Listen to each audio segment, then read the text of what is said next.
et boire un petit café. Sortir un petit kaila, pareil pour commencer. Faire un petit sourire pour commencement la journée. Commencement la journée.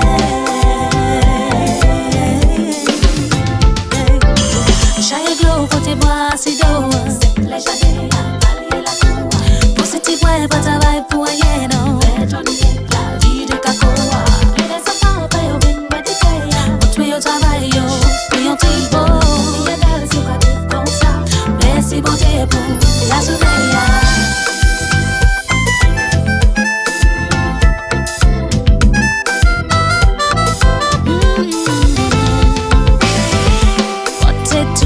Là, bon la rivière pour laver. Roulez au assis wash là et après rester. Ouvert au assis caïa, quittez yo chercher. Fallait piler sont là pendant la journée. Est-ce bien changé?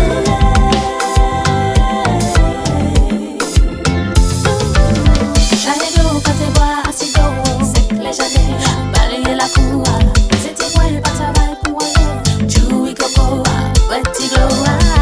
Well, we are just now about to begin our program with John Loblack after just having this theme song, and just want to say good evening to the folks of Dominica and those of you in the diaspora who are tuned to the nation station, DBS Radio. I'm about to speak with John Loblack. We are just going to have a chit chat. You know, we've been friends, we've been buddies. So really and truly tonight, it's for me about having a chit chat with John Loblack. And so I just want to say good evening to you, John Loblack. Thank you so much, Cecil, for the invitation. And I'm anxiously awaiting the ocean of questions that you're going to throw at me. Hopefully I have some fun, provocative, and sometimes inspirational responses. Well, I can tell you what I'm going to be doing is to really have a shallow river of questions to give you, and that you won't have yourself drowned in the deep oceans. So we're just going to just hear the sound of the river, and we're just going to just find ourselves answering those questions. All right. If the questions are about John or John's family, and John should be able to answer. Well, let me just ask you, John, as we are saying that, you know, when you left Dominica, you spoke Creole. Is that correct to say? I was speaking Creole yesterday with my mother, my brother, and my sister. We were talking about the good old days back in Dominica. So I can say a thing or two, although my mother always tell me, "Well, more de lango." So I mean, from time to time, I bite my tongue, but I do try. I do try. I can say a thing or two, maybe better than you, but I don't want you to test me, no. I was about to test you, John Loblack. Ça qu'a fait John Loblack? Tout le monde a marché très bien, moi. Excellent. Très bien, excellent. Excellent, moi, bon saké. Tout le monde a marché. Ou excellent. Excellent, c'est moi ici, moi, qui parle et puis, tout le monde bien. Ah, ok, c'est bien pour voir, ou même c'est ou bien, merci. Auparavant, maman, trop problème.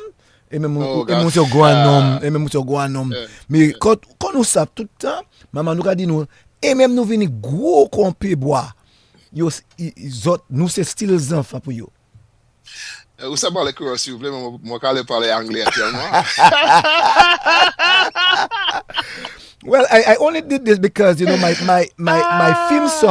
theme song from Michael Henderson talks about Tikaila. And many a times, you know, when we speak about Tikaila, we are talking about our own yard, our own environment when we were growing up. And there are a few things that we would have done when we were growing up. So we will be speaking about it a bit more. But first of all, John, as I normally do, I like to ask people to bring us forward as to where you were when you what you did as a boy, as a boy going to school, primary school. If you remember the first school that you went to, your teachers. So let's have that kind of conversation. I don't remember the name of the school, but the first school I went to was right opposite St. George Hall on Turkey Lane. I still remember the green uniform that I wore as a little boy. And from there, as I heard you speak and your guest and also Hatley Adams last Sunday, From there, I went to the mixed school on Cork Street, right opposite Caram. From there, interestingly, hold on. Don't tell me from there. I don't think you're getting away. but you asked me a question. Yeah. I'm going to answer you. So you went to the social center, the social green center, and khaki. Yes, you can't be so that's old right, to forget yes. that school. It Well, means that school did not create an impact for you. You cried every day you went to school, it looks like.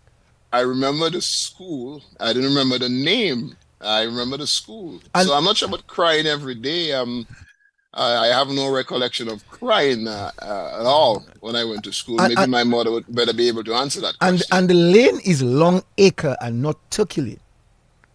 You sure the lane where St. George Hall is not Turkey Lane? It is Turkey Lane is right. It's adjoining with that of Long Acre. So going to the cemetery, the entrance of that school. No. You see, you ask me which school I went to. I'm telling you which school I went to. I didn't go to social center. I went to it was a grayish. Maybe the building is probably still there. I'm not sure what they're using it for. I think that's where I went. Maybe I got my isn't the green and khaki clothes that you wear? That's what I think, Cecil. Right. You're asking me for about more than 50 years ago, Cecil. That's a long time. So you had to be not more than 50, it's more than 55 years. Okay, Cecil. Okay, Cecil. And I know for those of us who went to the social center, we would have our entrance to social center would have been on Long Acre. That is a big black gate to enter into the social center's building. But you can't remember. And then maybe you're right. Maybe you're right. But I don't have that memory. The memory I have, we were not at social center yet. Don't forget, I got 1 or 2 years on you, Cecil. So, okay, all right. I said 1 or 2. I mean that literally. Yes. So I didn't go. I think social center came after. Don't hold me to that.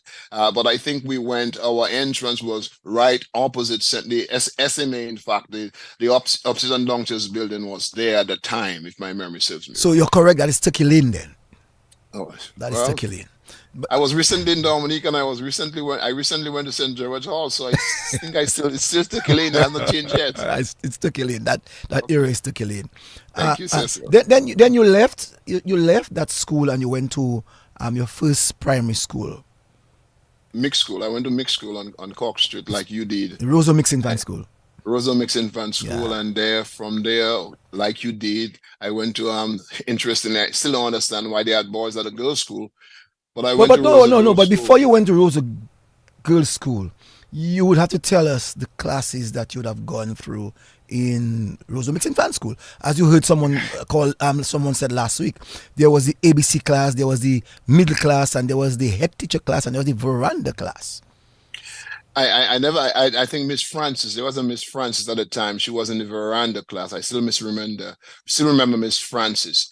I don't remember my teacher's name, but she was a slim-bodied lady. She was living on Hillsborough Street, right next to Miss Tavernier? Something like that. I think I still remember her. As to whether it's ABC or whatever, but I know for sure I didn't go to the veranda class. I was never in the veranda class. I didn't want to go to the veranda class because Miss Francis, boy, she was tough. Lord have mercy. I didn't want to go to the veranda class at all. And would you remember that fallen tree in the yard of Roseau Mixed Infant School? Yeah, I still remember that tree. It was right, you would say, more Great Marlborough Street, and that entrance there. Yes, that's correct. I still remember that street. Yeah. I mean, many people would have forgotten that. Well, those of us who went to school there would have forgotten that big tree. You know. I still remember the big tree. Would you remember what type of tree it was? Come on, ask me. Was it a kenep tree? I don't know. No, it was a cotton tree. So you're trying to tell? I don't remember that. I just know the tree was there, and the tree was close to the veranda class. And then, at that time, you lived where? In Pottersville? Yeah, Pottersville. Yeah. So your mother chose to bring you to the Roseau School rather than put you to the Goodwill School. Well, I think it's just the schools that were available at the time. That's the school that we went to. Okay. My sister's the only one that went to Goodwill School. Okay. My brother and I went the Roseau Mixed Infant School, then the Roseau Girls School, then the Roseau Boys School. So tell us about your Roseau Girls School time then. Roseau Girls School and a boy is going to that school. Well, boy John something Lubac. something like I did at a Roseau Girls School that I was not fit for for live radio or live Facebook right now. So I will let that slide. But I know that I got in a lot of trouble with Principal Shaw. She's Shaw at the time, Bobby Shaw's mother. Oh, Lord have mercy, she was something else. And that's when I started making two back, because I did some things at that school that I know if I had gone to school, I would have gotten a lot of whipping. So I suspect, Jolo, that's the first time your mom is hearing some of those things. Well, the good thing is I don't think my mom is listening, so that's good. So yes, tell us about the two backs that you made. Well, I'm not sure if you remember Frank. Frank was, may his soul rest in peace. Frank was a truant officer. And Professor Oil, you're talking about? No. Frank was a truant officer, and he had a motorcycle that he used to use to track down students who were supposed to be at school and were not at school. They were in the gardens or on the power like I did, or Sikwi, having a good old time. So my mother still don't believe I made a lot of two back in there. And sometimes my brother, who was always in one class above me, always snitched on me. So there were times that before I got home, my mom, the whoop was waiting for me. But I made a lot of two back. I enjoyed. I had a blast in the river. I remember Frank was chasing us, myself and a number of other students. One was Leroy Tong, and Gled Bedminster. I remember them. We made a Clayton McIntyre at the Riverbank area, Jerry Mead in Riverbank area. We made quite a havoc at Rosa Girls School.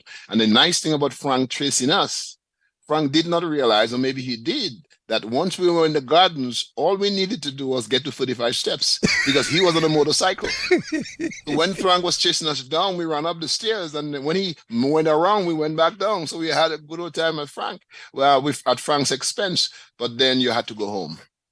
And even when you made that to back, you find yourself going to Underpower, as you said, and to the gardens. What about in Mr. Shapokwazi, Mr. St. Rose Garden, to get coconuts and to get cane, more so cane? I don't remember Shapokwazi. The name song's familiar, but I'm not sure if I illegally entered his premises to steal anything. I don't remember that.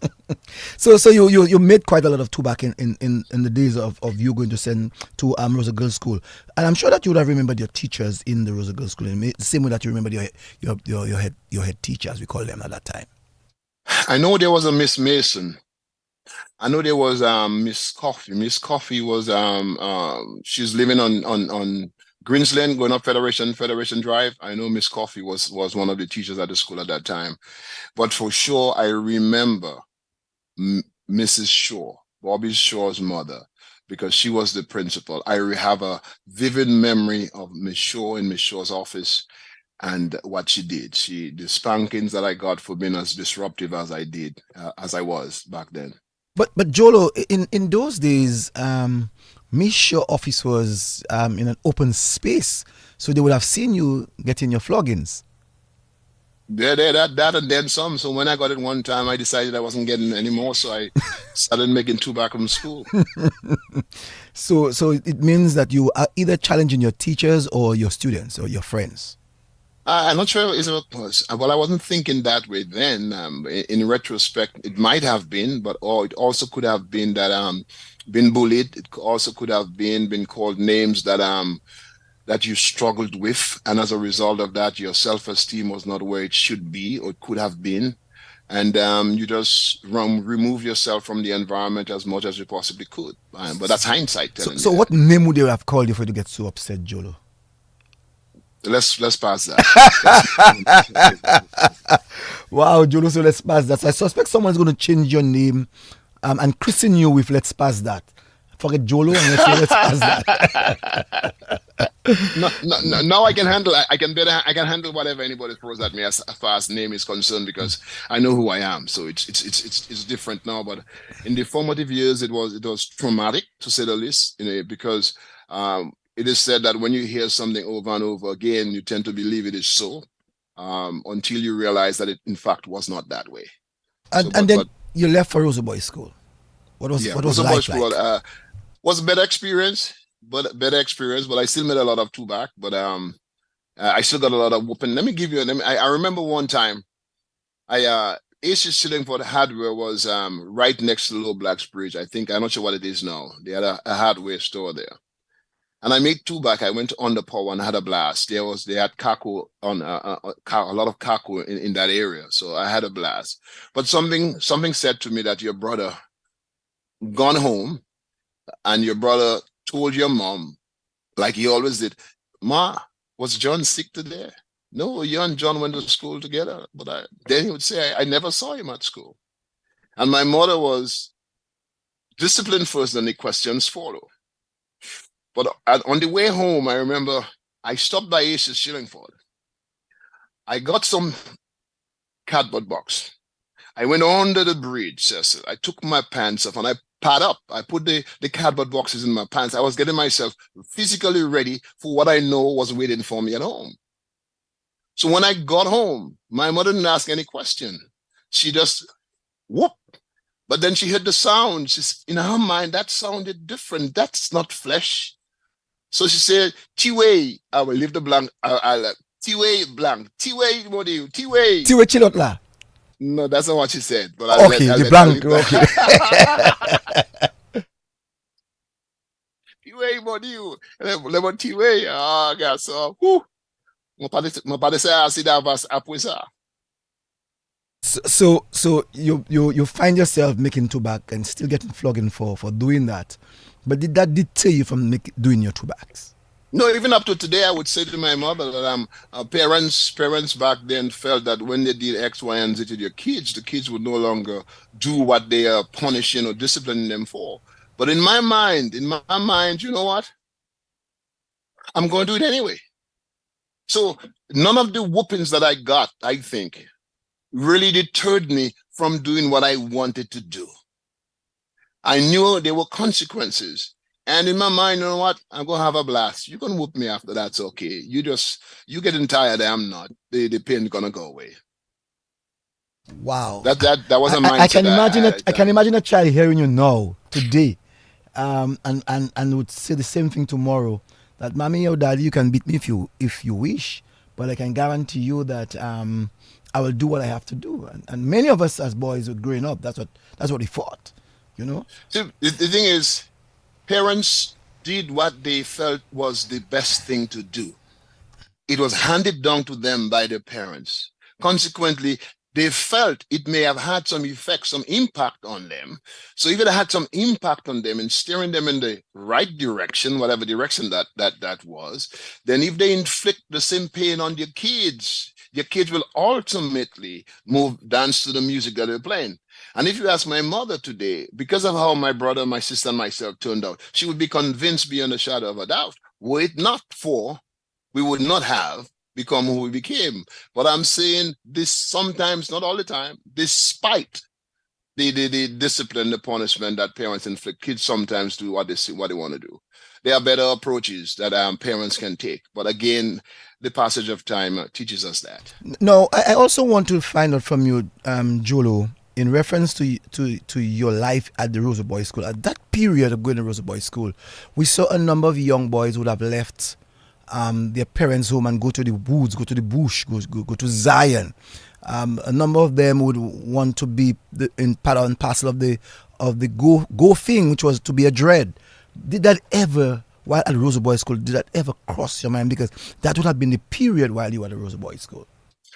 Well, maybe if I could grow hair back then, maybe I would have dreadlocks, but my hair would never grow regardless of what I put in it back then. So no, and boy, knowing my mother the way I did, that would have been a tough one. I'm not sure I would have survived even thinking of it. So no, that definitely never crossed my mind. That never crossed my mind at all. But you would have had a life at the Rosa Boys School. The things that you would have done like any other boy: play football, play cricket in the yard, tease each other, give the teachers problems. Tell us some of that while you were at primary school at the Rosa Boys School.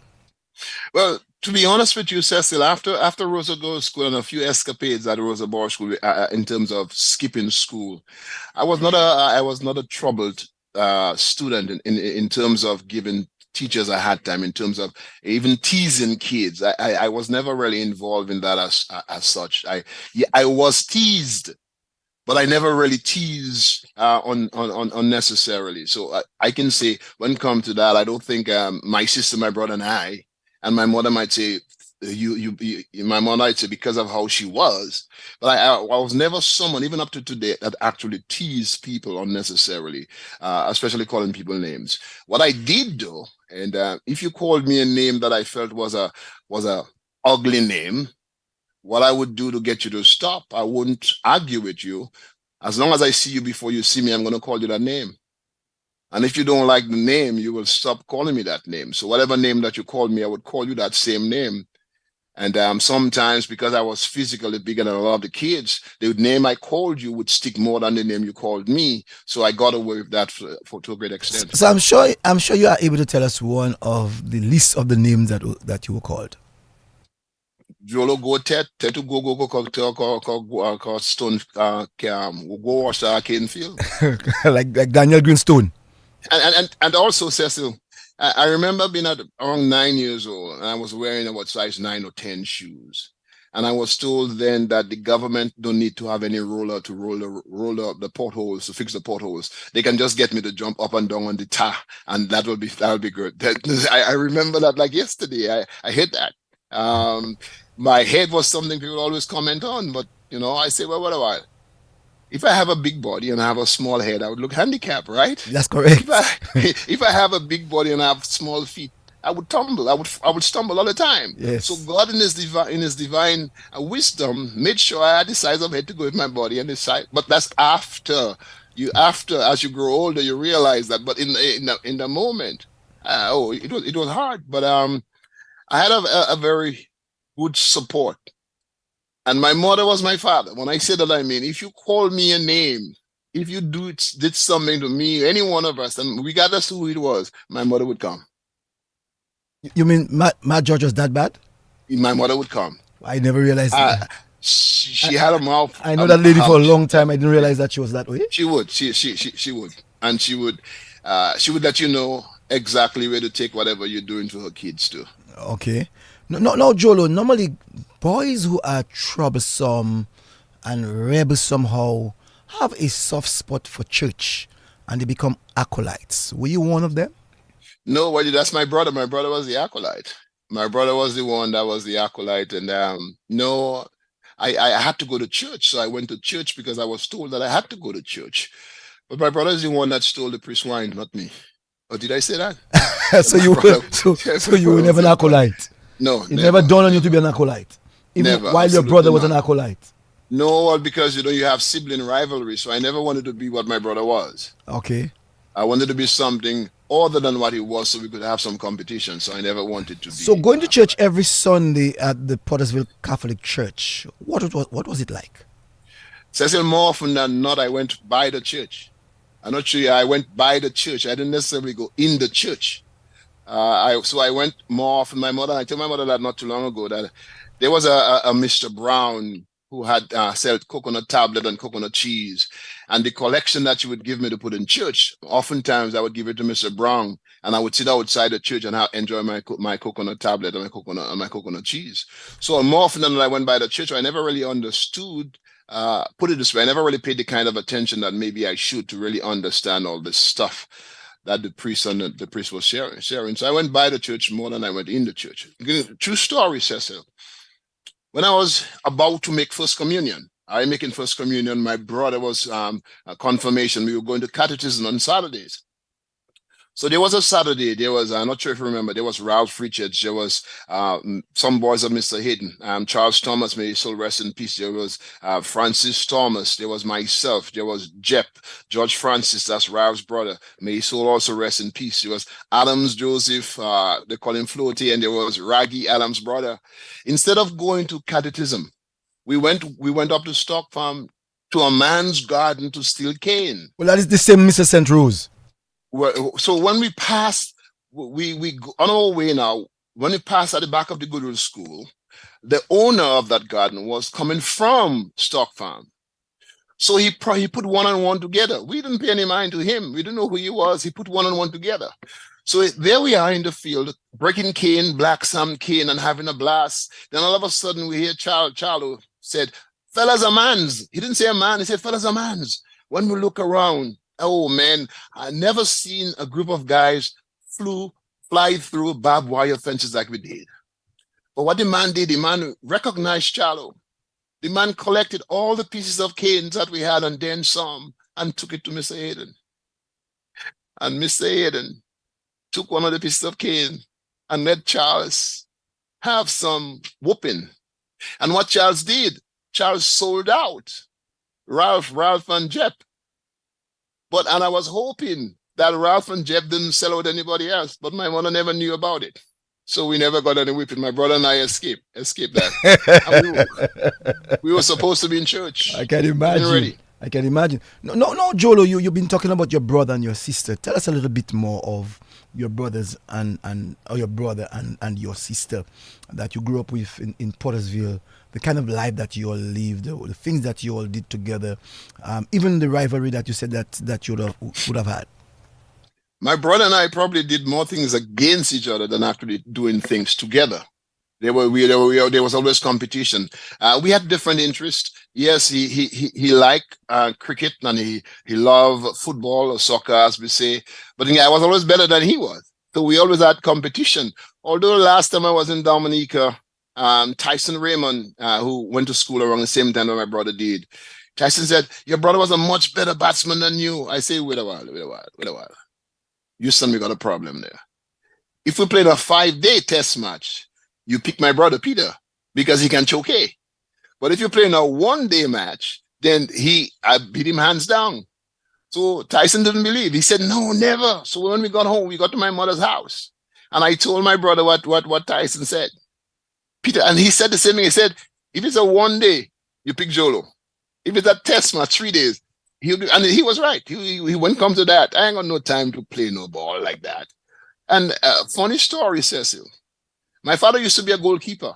So I'm not sure where that's why my brother wanted to be a goalkeeper. So we played a game against Guata, Pottersville against Guata. I'm playing stopper, central defender. So a guy hit a ball, but it wasn't a hard shot, so I was running to kick the ball. My brother said, "Okay." So I continued running, I jump over the ball. Guess what happened? It was a goal. The ball, I jump over the ball. My brother, I said, "What you doing?" He said, "I told you okay." I said, "But I left the ball." He said, "I thought you were going to kick it." The ball rolled in the goal. Goal score. so another thing, my brother was playing for St. Mary's Academy. He's the opening batsman, St. Mary's Academy. And I'm going to Rosa Boys School my last year. I'm the opening bowler. My brother opening batsman, I opening bowler. We're playing in our hometown, Pottersville. That time, a lot of people there. Cecil. Now, Cecil, what I want to do, I don't want to get him out. I just want to hit the soccer. I just want to knock him out. Bonks him, as we said in cricket language. So I am so anxious to hit that man, Cecil. I bowled 2 overs. None of my balls touched the pitch, Cecil. All my balls were in the head. So obviously they switched me off. I'm not doing what I'm supposed to do. And then I was feeling leg slip. And my brother flicked. I dove forward till the ball touched the ground. But I said, "Oh, is that?" Umpire get him out. Umpire get him out. Peter went home and complained to my mother. What? Yeah. When I got home, my mother wanted to whoop me. I said, "For what?" He said, "You cheated." I said, "I didn't cheat him." I said, "How is that?" The umpire said, "He out, man. He out." Peter would never forgive you for this one. So this day. I remember that for sure. And when it comes to draft, he was the best, one of the best, if not the best, one of the best top 3 draftsmen in our Pottersville community. And I was jealous of that. I wanted to learn to play draft too. But he had his own draft board. He would never allow me to play on his draft board. He and Floaty Adams, his best buddy, always playing, and I wanted to play. So guess what I did? Cecil, I bought a board. I bought a new board, a better board than his. One day I come home, and guess what? The man playing on my board. He didn't want me to play on his board. He playing on my board. So I tell him, "Get up." I said, "Get up." He didn't want to get up, so we start fighting for the draft board. Guess what we did? We broke our mother cabinet glass. And when my mother come home, you know what happened? Boy, whooping. You know what happened. So I remember that, but my sister was different. My sister was more into books. She was more studious. She was more focused on that, and she was very much. If you play games at all, maybe indoor games for the most part. But my brother and I were more on the outside, playing against each other. I remember too. My brother and I were playing boxing. And you put a rope. We put a rope across, and we boxing. And I tell you, and he bobbing and weaving, bobbing and weaving. Man, I hit him one punch in his head, and he knocked out. He knocked out. So I started to laugh. At that time, the deceased Frederick Newton, who used to be the commander of the defense force, was right there. He living close to us, and he started to laugh. So my brother obviously got angry. And I wanted to stop, but he wanted to continue. He wanted to continue until he knocked me back out. And then when he knocked me back out, he said, all right, I'm done. You were satisfied then at that time. Yeah, he was satisfied then. So, but for the most part, my brother and I probably did more things against each other or in the same grouping, but not necessarily together. Now, Jolo, I want to know about the both of you. Well, your high school period, because I want to find out from you later. How did your yard prepare you for who you are? So I want you to tell us a little bit about school, the school that you went to, and the advantage that you took over now that you're in high school. Talk to us about high school. Well, my high school was different, because back in the day, if you didn't get a scholarship, they tell you you're a scholar goat, right? I did not realize until not so long ago that the amount of students who passed common entrance were based on the number of available seats in the high schools for freshmen. At the time, my sister placed fourth when she did common entrance, and I think that kind of motivated my brother. He didn't want to be the one left behind. So, but when he did common entrance, as they say, he didn't pass. And I remember he did a private a special exam for St. Mary's Academy, and he passed, and he went to St. Mary's Academy. But I did common entrance twice, and on both occasions, Cecil, the system said I failed. Thanks to Jean Finucane, and Jean Finucane is a sister of Curtis Tong's wife, Valentine Tong. She got a group of people together and they were concerned about so many students failed the exam. So together they started the Dominica Community High School. So I was one of the pioneering students, the first students of Dominica Community High School. At the time, we went to high school in the afternoons at the technical wing of the Dominica Grammar School. And teachers from Dominica Grammar School and St. Mary's Academy came from 1 to 5 to be our teachers. When I was in third form, Alwyn Bully was the then principal of Dominica Grammar School. So I went to Alwyn Bully seeking a transfer. And I still remember up to today, in Mr. Bully's office, after he granted me the transfer, he said, I want you to know one thing. Transfer students cannot repeat a class. If you're a transfer student and you didn't pass the final exam, we have no choice but to kick you out. I tapped Mr. Bully on his shoulder and I said, I got this. And I think that, more than anything else, motivated me to work as hard as I did. So in looking back, I'm convinced that if you apply yourself, regardless to where you start, you can get to where you want to go if you have at least one person serving as the wind beneath your wings. And for me, Dominica Community High School and Grammar School and playing football, helped me tremendously as it relates to my self-confidence and becoming the person that I am. Community High School, your teachers, your friends, your classmates, how was your relationship with them? Amidst the fact that you came from Pottersville, less fortunate, what was your relationship like with them? Well, I can say for one thing, one of the teachers that really helped me a lot was Josephine Josephs, Percival Marie's sister. I think she passed away some years ago. She was phenomenal. The late Alwyn Bully was also instrumental, very positive, very positive. The late Cuthbert Elwin. He was a piece of work. When I say that, I mean that with every ounce of fiber in my body. I remember in second form, to do French in third form, you must pass French in fourth form, in second form. So Colvert and I were very close because we're from Pottersville together. We in the same club, Potters United. So I was braggadocious. I say, come on, Colvert, I must pass this stuff. This stuff is easy. But back then, 50% was a pass mark. So in my mind, if I get 50, I'm good. There's absolutely no way under the sun I'm not going to get 50. Come on. You want to know how many I got? What percentage I got? Half of that 50? I got 49.5. And he gave me, normally I would say I got that. Colvert gave me that to teach me a lesson. He gave me that because things that he would never ever mark someone else off for, he marked me off that and then some to prove a point. What he did not know is I didn't want to do French anyway. But he taught me a lesson. I never after that bragged to any teacher that I was going to do X, Y, and Z. Never. Then in grammar school? Again, Josephine Joseph was my English literature teacher. And I remember also, I think his name was Favre from Granby. He was my math teacher, a very good math teacher, but I was not a very good math student. I didn't want to do anything with science in it. Mikey Bruni, the late Mikey Bruni, was one of my teachers. So I remember him. Edgar Robinson was my house, my Skinner house leader. So I remember him very clearly. But of all the teachers I've had at Dominica Grammar School, I think the person who had the biggest influence on me, Ozzy Savre.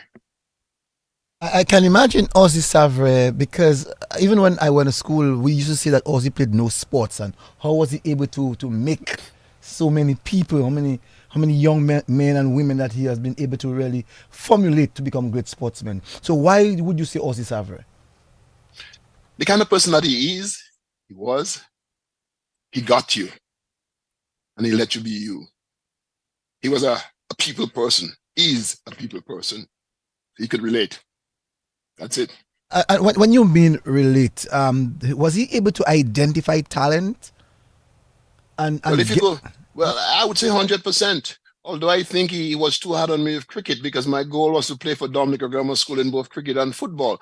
And he made it impossible hard for me to make the team. But for one game, and after I made the team for one game cricket, I say, okay, I'm good, I'm done. I don't want to play cricket no more. But yes, he could identify talent, and he could not only identify talent, he could work with you where you were to help you get to where not only you could be, but where you could make the most valuable contribution to the team. He was not self-focused. He was team-driven. So he kind of got the path that fitted the team to bring out the best in the team. That's why we always whoop St. Mary's Academy.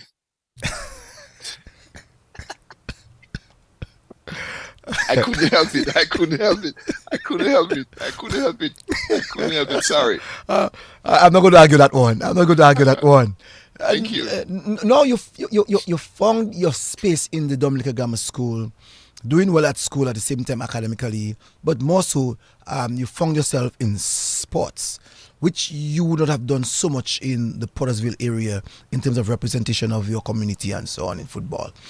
Tell the listening public and the viewing public as to you being given the opportunity to represent grammar school in soccer. What was it like? And from there, what did you tell yourself? Well, even before that, Cecil, I like to say, whereas I love the community that I came from, Pottersville. That's the first place I lived. I lived in Pottersville until I was about 13 years. But one of the best things that happened to me was we moving from Pottersville to Bath State. One of the best things that happened to me. And I say that because I didn't want to go all the way to Pottersville to play football. So technical wing was right there. And I joined Spartans, and the rest was history. The culture that Spartans promoted, and Vivian Rennie also was instrumental in that, helped tremendously. So at the club level, I had Vivian Rennie, and in school, I had Aussie Sovereign. But then there were a lot of other guys. There was my favorite player at the time was Tusha Edward Lawrence. We developed a real good relationship. And he also played for Riverside Spartans. You had Alan Toussaint, you had Derek Peer, you had Erickson Garraway, we had a lot of good players, Brian Centrose. So representing your school was a big thing. And I learned that lesson the hard way, Cecil. When I was at Rosa Boys School, just to go back a few years, the first under-16 competition organized by the Sports Division, I could play for Rosa Boys School. I could also play for Porters. And I chose to play for Porters over my school. And the first game that we played was against the Rosa Boys School. And the Rosa Boys School whipped us 6-1. From that day, I vowed I will always choose my school over my community, because I had to go back to school and listen to the Leroy Towns and the Clayton McIntyres and the Jerry Meads and them, all of them telling me how sorry we were. And yes, we were sorry. Was that same year? Was that same year that Clayton, I'm saying Clayton, Challenger was the goalkeeper of Yes United and the Rosa Boys School? I don't know. It could be. It could be. I don't know. It could be. You ask. I don't know. I just know that game has stayed with me ever since then. That's one game I always remember. So that taught me that those you hang out with, you spend the most time with, probably you should go to battle with. So I chose grammar school more than anything else after that. And also the environment that was created by Aussie Sovereign. You know that when you come to play, you're a student. And therefore you had to have your ducks in a row. Otherwise you would not play. No, you are in Bavia State and you are playing soccer now for the Dominica Grammar School. All of this helped you to be part of the under-19 team. I am sure that you are able to run us through exactly the kind of training that you all would have done, the kind of bringing up that you would have had, from home to school, because that also played a role in the development of any young sportsman or woman. Help us to have a greater understanding of that. That's an interesting question, because a friend of mine from Point Michelle, we were speaking today, and we were lamenting the fact that there are so many more opportunities today, yet still the players who can take advantage of the opportunities seem to be so lackadaisical in their approach to improving their skill set and their mindset to go forth. But back in the day, and I think I heard Courtney Challenger say that on Connecting the Dots couple Saturdays ago. He said, when we were playing, before school, we would get up in the morning, 5, 6 o'clock, go and train. And the training could mean running, just doing a lot of running, just running, not seeing or touching the ball at all. We would go to school or go to work in some cases. And then after that, go back and train. So we trained twice. And that does not include the work that we did on our own, because we really wanted to be the best that we could. And those of us who were reluctant to put forth the work, obviously fell by the wayside. So it was that kind of thing. If you want to play, you have to do the work, especially if you're not natural, especially if you have a lot of forces trying to convince you that you suck. You want to do everything you possibly can to prove them wrong. And that could be a great motivator, although the better motivation is to come from inside. But sometimes we have to use what's on outside. But talking about that 1970, 1979, 78 soccer team, I remember it was 1977, the best soccer game I ever saw, Dominica versus Barbados in the Cayman Islands Wilders Youth Soccer Championship. I was sitting in the only stand that we had at the time. I remember that very clearly. At halftime, Dominica was down 0-3. A lot of people left the Windsor Park that day. In the second half, Dominica bounced back and beat Barbados 5-3. And all I kept saying to myself, next year I must be on that team. Next year I must be on that. I knew absolutely nothing about affirmations, but I kept saying that. And when the following year came by, Cecil, and invitations were sent out to to desiring players to come forth and put their skills out there so that they could be considered for inclusion into the final 18-man team. There were about 100 of us there. And talk about hot, 12 with trigger sometimes 2-3 times a day. And I remember, Cecil, 25, the last 25 was going to be cut down to the final 18 in 7 days. And I got an injury, Cecil. I wasn't at 25. And I've never traveled. I never went on a plane. And I wanted to so badly make the team so that I could travel for the first time. The week before, I was injured. I went to Dr. Singh. Dr. Singh was on Upper Lane, Upper Lane. I went to Dr. Singh. Dr. Singh examined me and he said, I have a torn Achilles and he wants me to be off my leg for the next 10 days. Well, Cecil, 10 days, that means I'm not going to make the team. It was a Friday I went to him. I went back to the park and Rennie, I hope he's not hearing this now. Coach Rennie asked me, what did the doctor say? I said, the doctor said I have a strain. He needs me to be off my leg for 3 days. The Monday, Cecil, I went back and trained. And I remember, and Renee's eyes were on me. Every time his eyes were looking at me, Cecil, I was the fittest son of a gun there. I was good. But whenever he took his eye off, Cecil, I was in so much pain you would never believe. I made the team. I got the most outstanding player in the championship, the first and only one that Dominica won. And I never had any Achilles problems after that. Maybe that's why I don't trust doctors. Maybe I had it, but there was nothing was going to stop me from making the team. So I made that team. Lenny Andre, Derek Green, we had a very good team. We won the championship. We beat St. Vincent 2-1 in the finals in St. Vincent. And that's it. I'm sure that you are able to tell us of some of the other games that you would have played for the under-19 games. Well, the first match in that series was nothing to talk about. We went to Montserrat, and we beat Montserrat 11-0. And then we went to St. Lucia, we beat St. Lucia 2-1. And the interesting thing, because I was always physically bigger than everybody else, no matter what size uniform they gave me, Cecil, it always was sucking all my blood away. It was always too small. And every island we went to, the opposing team's officials always asked to verify my birth certification. Togo, they wanted to make sure that I was as old as they say I was. And the following year, I was the captain of the Dominica team, but that's the same year we had Hurricane David. So we didn't get to play. Then you find yourself on the national team. That was a struggle. That was a struggle, Cecil. It was a struggle. I remember one time, man, we were working out and you had Peg Leg, you had Oliver Grill, and my favorite Maurice Isles. We were going to Antigua. We were going to call the team on the radio that night, Cecil. I went home, I showered, and I was convinced beyond a shadow of a doubt I was going to make the team. I lay down, Cecil, and I'm listening to the radio. I'm still listening to hear my name after today. I never heard my name. I cry like a baby. When the team came back, they did so horribly in Antigua. Everybody's saying, well, you should have. In my mind, I'm saying, why didn't you say that before? Why are you saying it now?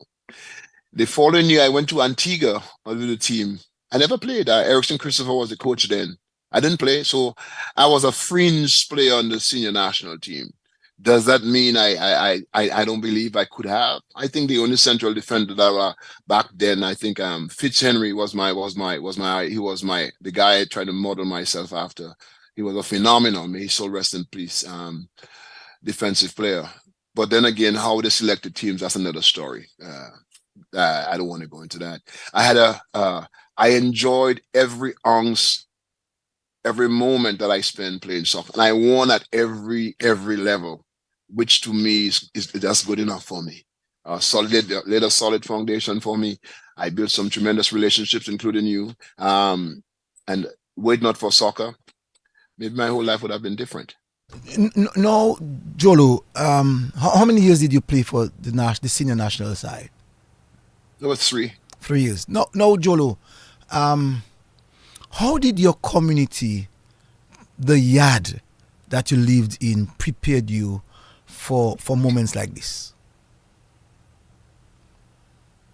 I would say when you say let's say you say the community, not just necessarily 2x4 Lakou that we were raised in. No. None of us would be who we are were it not for the lessons that we learned from whence we came.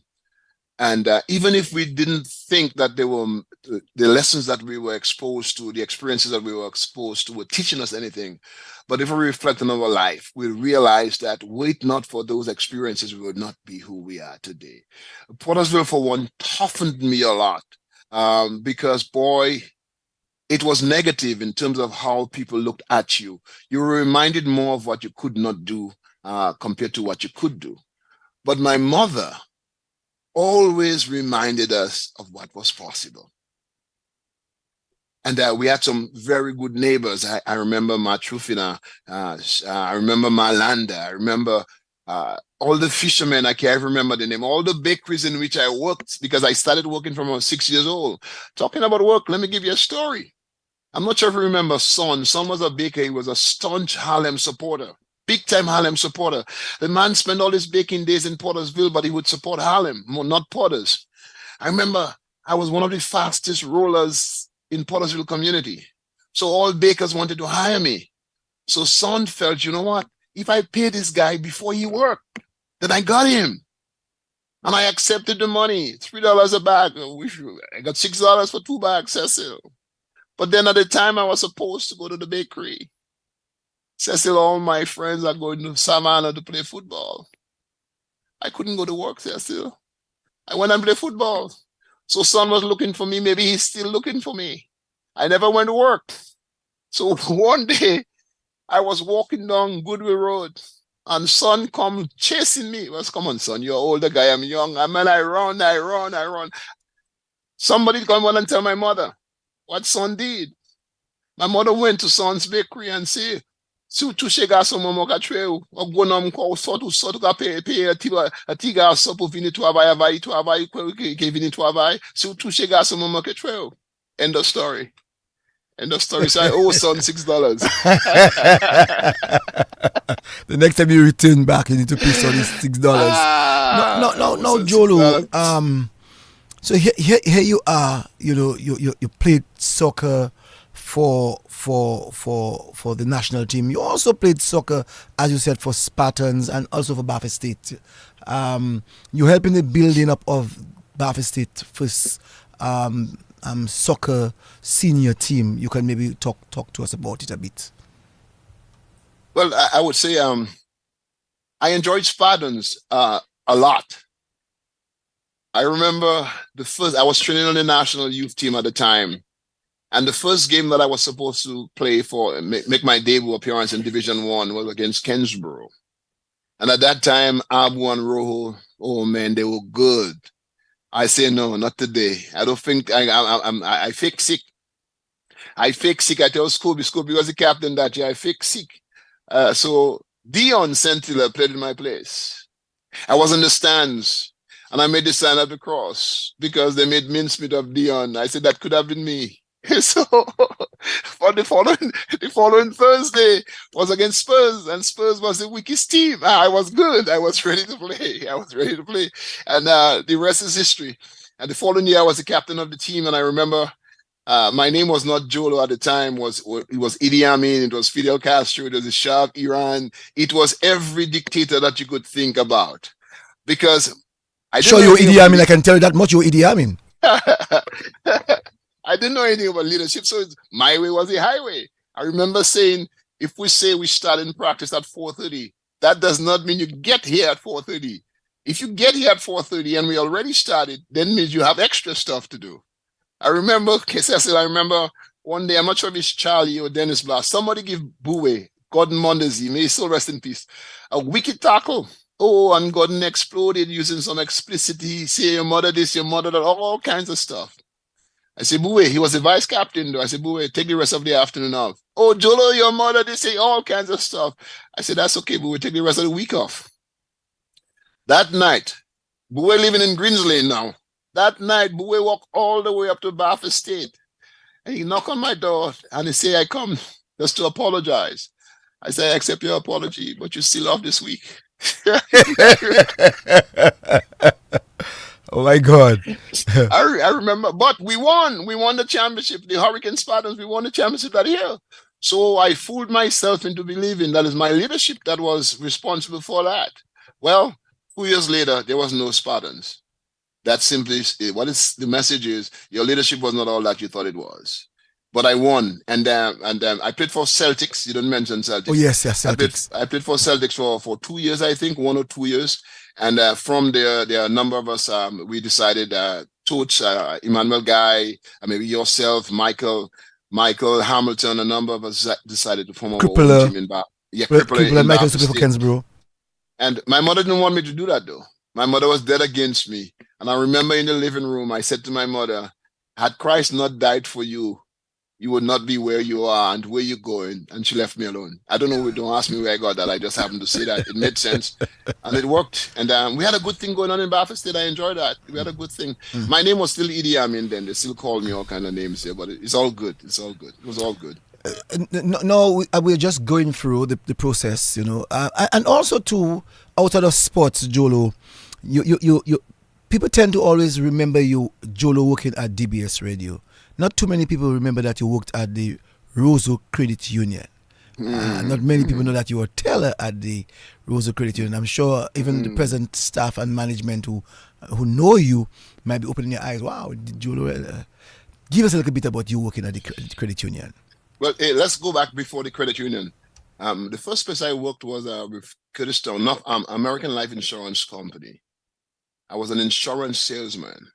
And here it was, I was a shy guy, straight out of high school, because I didn't do well at all with my GCAs, General Certificate of Education. I did horribly. But Curtis Town had confidence in me, more confidence in me than I had in myself. And John Roll from Trafalgar was my supervisor, and they helped a lot. And Curtis Town shared a book with me, Success Through a Positive Mental Attitude, by W. Clement Stone and Napoleon Hill. And that book revolutionized how I start seeing myself and how I start envisioning the possibilities. But insurance, you had to do X amount of work to get paid. And sometimes I would do phenomenally well and relaxed instead of keeping my foot on the accelerator. So I wanted some stability. So I moved to the Roseau Credit Union as a delinquency control clerk. So those who were not paying their loans, I was supposed to do everything I possibly could to ensure that they increase the frequency of their payments. And sometimes it meant literally going and knock on doors. But one thing turned me off. I remember one day, we have a cleaner, Cecil. We have someone who comes in and clean the offices at the credit union. But on that particular day, there was human filth on the front door, Cecil. And the cleaner said, I cannot clean this. And she proceeded to say that Mr. Savre said, let one of the boys clean it. Well, John said, if Mr. Savre think I going to clean human doo-doo, he better think again. I didn't come here for that. Lo and behold, Mr. Savre was right behind me and he heard exactly what I said. So, no telling, I know I was going to go to the principal's office, the manager's office. He calls me in the office and he said, I had so much confidence in you. I'm disappointed. I wasn't expecting that. I said, yes, I'm still not cleaning any doo-doo. I didn't come here for that. You have a cleaner, let the cleaner do that. So from there, it was around 1985. I felt that what I was hearing on the radio, I could do that. So I applied for a position at DBS Radio. Middle Solomon was the manager at the time. I got a response, the one that you probably sent to a lot of candidates who apply for jobs at DBS Radio. No vacancies, your application will be placed on file for 6 months. Should a vacancy become available for which you qualify, we'll contact you. That wasn't acceptable. I trashed that. I wrote another application. long story short, within 6 or 7 weeks, I had written 5 different applications to Mr. Solomon. That's how determined I was to work in radio. I thought I was good. I thought I could read. I really thought so. I'm not sure who fooled me. Well, on the 5th try, I got a positive response. They invited me for an audition. I remember I had my Sunday best on me and I went to the radio station, walking because I had no means of transportation. And when I got there, she told me, hold on a minute, Mr. Durand will give me some news to review. And then when I feel comfortable, he would ask me to come in the studio to do the recording. I thought I was ready. Well, after I read the news, the audition, Mr. Durand went into Mr. Solomon's office. And then Mr. Solomon called me and Cecil, that day, if my ego was like an inflated tire, you could hear the air being sucked out of it. Mr. Solomon looked at me and said, John, your reading is not good enough to be placed on national radio station. But then I heard the sweetest but you could ever hear. But I like your voice. I'm willing to give you a 6-month probation. If your reading improves after 6 months, I'd be happy to extend you a full-time offer. 6 months later, I went back in Mr. Solomon's office. John, your reading has still not improved substantially to grant you a full-time position.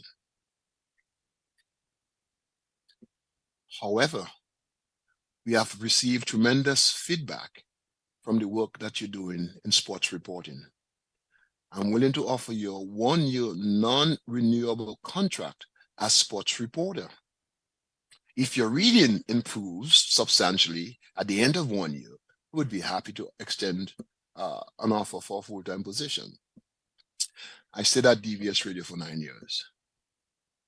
I moved from sports reporter to senior sports reporter, and nothing gives me more pride than having I literally hired Curtis Matthew. He was my assistant. And from there, I remember I went to Jamaica, did a diploma in mass communication. Before that, I had gone to Jamaica and did a radio production course, and Alma Mockin, the professor then, had recommended me for the diploma program. There was a vacancy when I came back from Jamaica as for news editor. Well, I felt, because I was the only one there at the time with the credentials that they were looking for, I would have been offered an opportunity to do as news editor. Well, that wasn't so. So I went to Mr. George John. He was a Trinidadian. He was a manager at the radio station at the time. I went to his office and I said, Mr. George, I want you to know that in Jamaica, I did not study sports reporting. I did a diploma in mass communication. So I'm going to apply for the news editor's position. As luck would have it, I was the only one who applied for the position. But I was not given the position.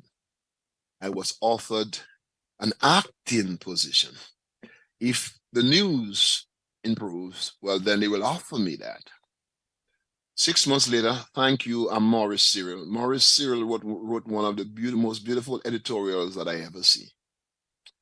Thanks to the youthful enthusiasm of the new news editor of DBS Radio, John Logak, DBS News has once again become more colorful, on time, and blah, blah, blah. I quit. I went to work with Mappin for a minute. So that's my DBS journey. Fabulous journey. I have everybody from Ted Daly, my buddy, to Stein, the slime of the earth, for their mentorship and their help. And Tim Durand was phenomenal. And they, my buddy Swinburne Augustine. I had a blast at DBS Radio. It was fun. It was learning, and we took it very, very seriously. I remember every word that I mispronounced. You would see me with my cassette recorder walking, saying, for example, I couldn't say film. So every time you see me with it's not film, it's film is not free, is free, and I would be doing that. I would be doing that so that I could get better, and I still have ways to go. But I'm light years ahead of where I was, for sure. And I should say, one of the things I enjoyed the most at mapping was that I had my own television show, Underball, a weekly sports program. And from mapping, I had 2 fabulous years with Harry Royer and Cecil Chillingford and brother me Richard, my buddy, at Government Information Service. What is the flair did you bring into broadcasting sports? What's the difference? Well, I would just say that I went out of my way to cover Dominica. I decentralized, and I can say that I decentralized sports coverage. I would literally, thanks to the permission of Mr. Durant, go out of Roseau to Marigot, to Portsmouth, to the nook and cranny, to get information as it relates to what was happening in those communities from a sports perspective. And there's one sports officer that I owe a tremendous debt of gratitude, Leonard Matthew. I'm not sure where he's at now. He was tremendous. I could have called him anytime because he was a sports officer of the North and he would fill me in. And Leonard Matthew, Sandra Green, they were tremendous in helping us Dominicanize, if you will, for one of the decentralized sports reporting. That's what I would say more than anything. I would like to take credit for more than anything else. And what about even going to mapping television and GIS television? What did you bring to the table? But although I would really wish someone else would answer that question, though. But as far as GIS is concerned, I remember. Let me give you a story which will help. I remember when I failed the common entrance the second time, my mother went to Rupert Sarando, who was the assistant principal, I think, or acting principal of St. Mary's Academy at the time, to see if she could get a space for me at St. Mary's Academy.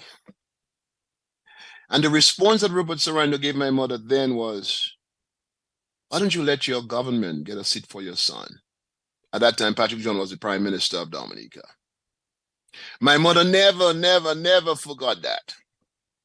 Fast forward, John Loblack worked in Government Information Service, and my mother walking up to Bath Estate, and Mr. Sarando is driving, he lives at Central Roma, so he's driving back road. He stops and he gives my mother a ride. I'm not sure if it's a good thing or a bad thing. But then he said to my mother, John is surely doing well for himself. And my mother said, yes. It's the same John you told me, go let my government get a place for him in school. That is making you look good.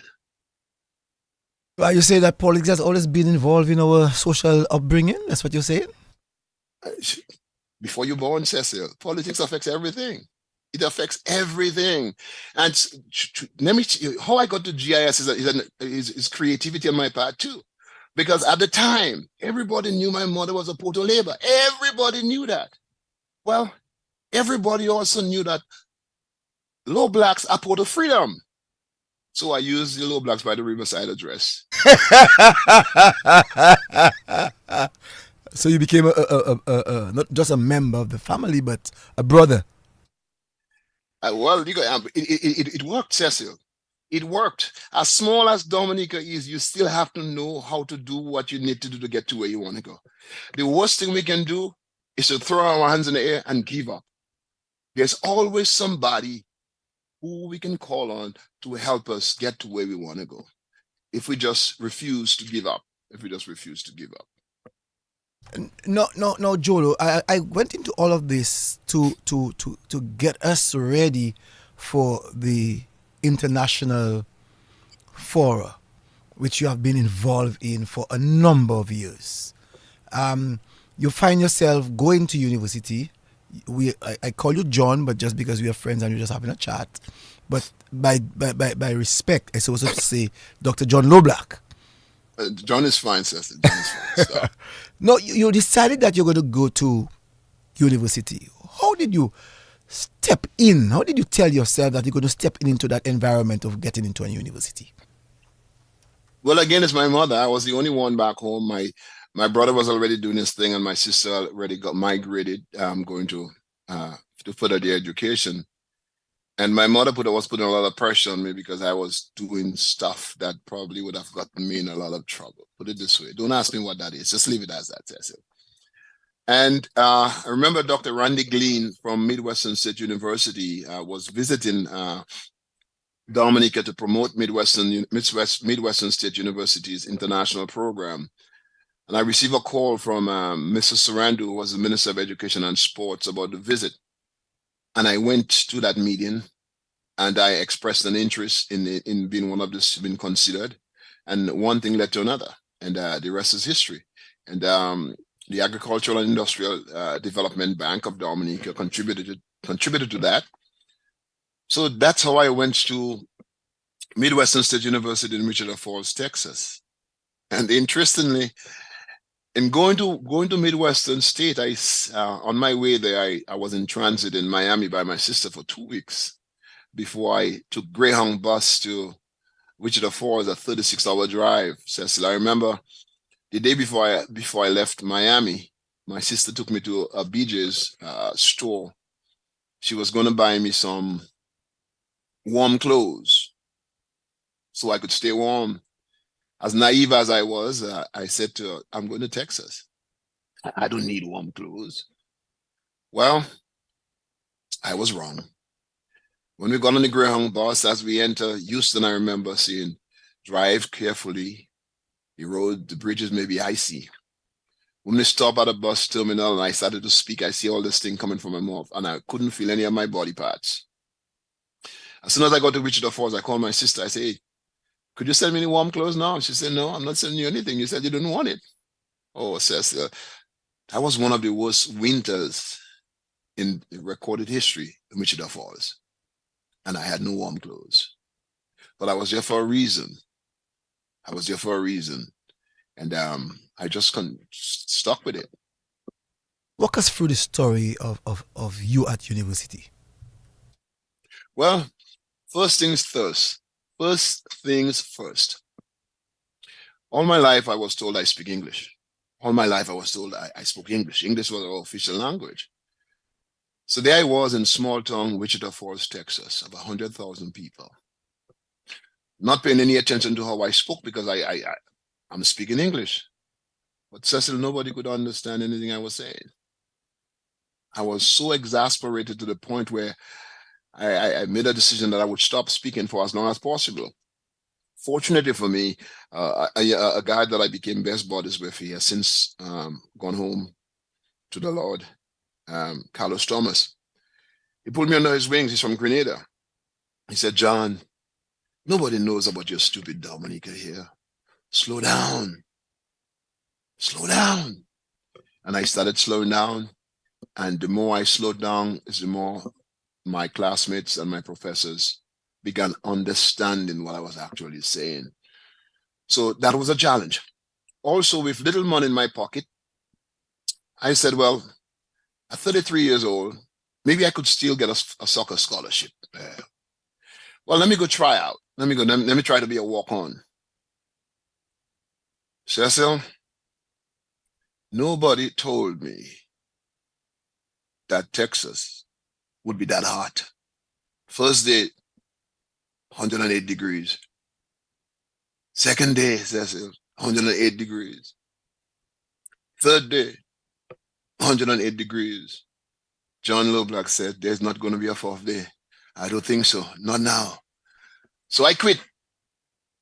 But then the money I had in my pocket would only have taken me to 1 month. After I paid my tuition, I'll be broke. Fortunately for me, Carlos knew a young man from Ghana, Michael. He's now one of the most widely recognized plastic surgeons in California, who was working in the cafeterias, dish room. And Michael was looking for someone to give his job. So Michael spoke with me, brought me to the manager, Mr. Bobby Masters. I got the job, $4.10 an hour. I was excited.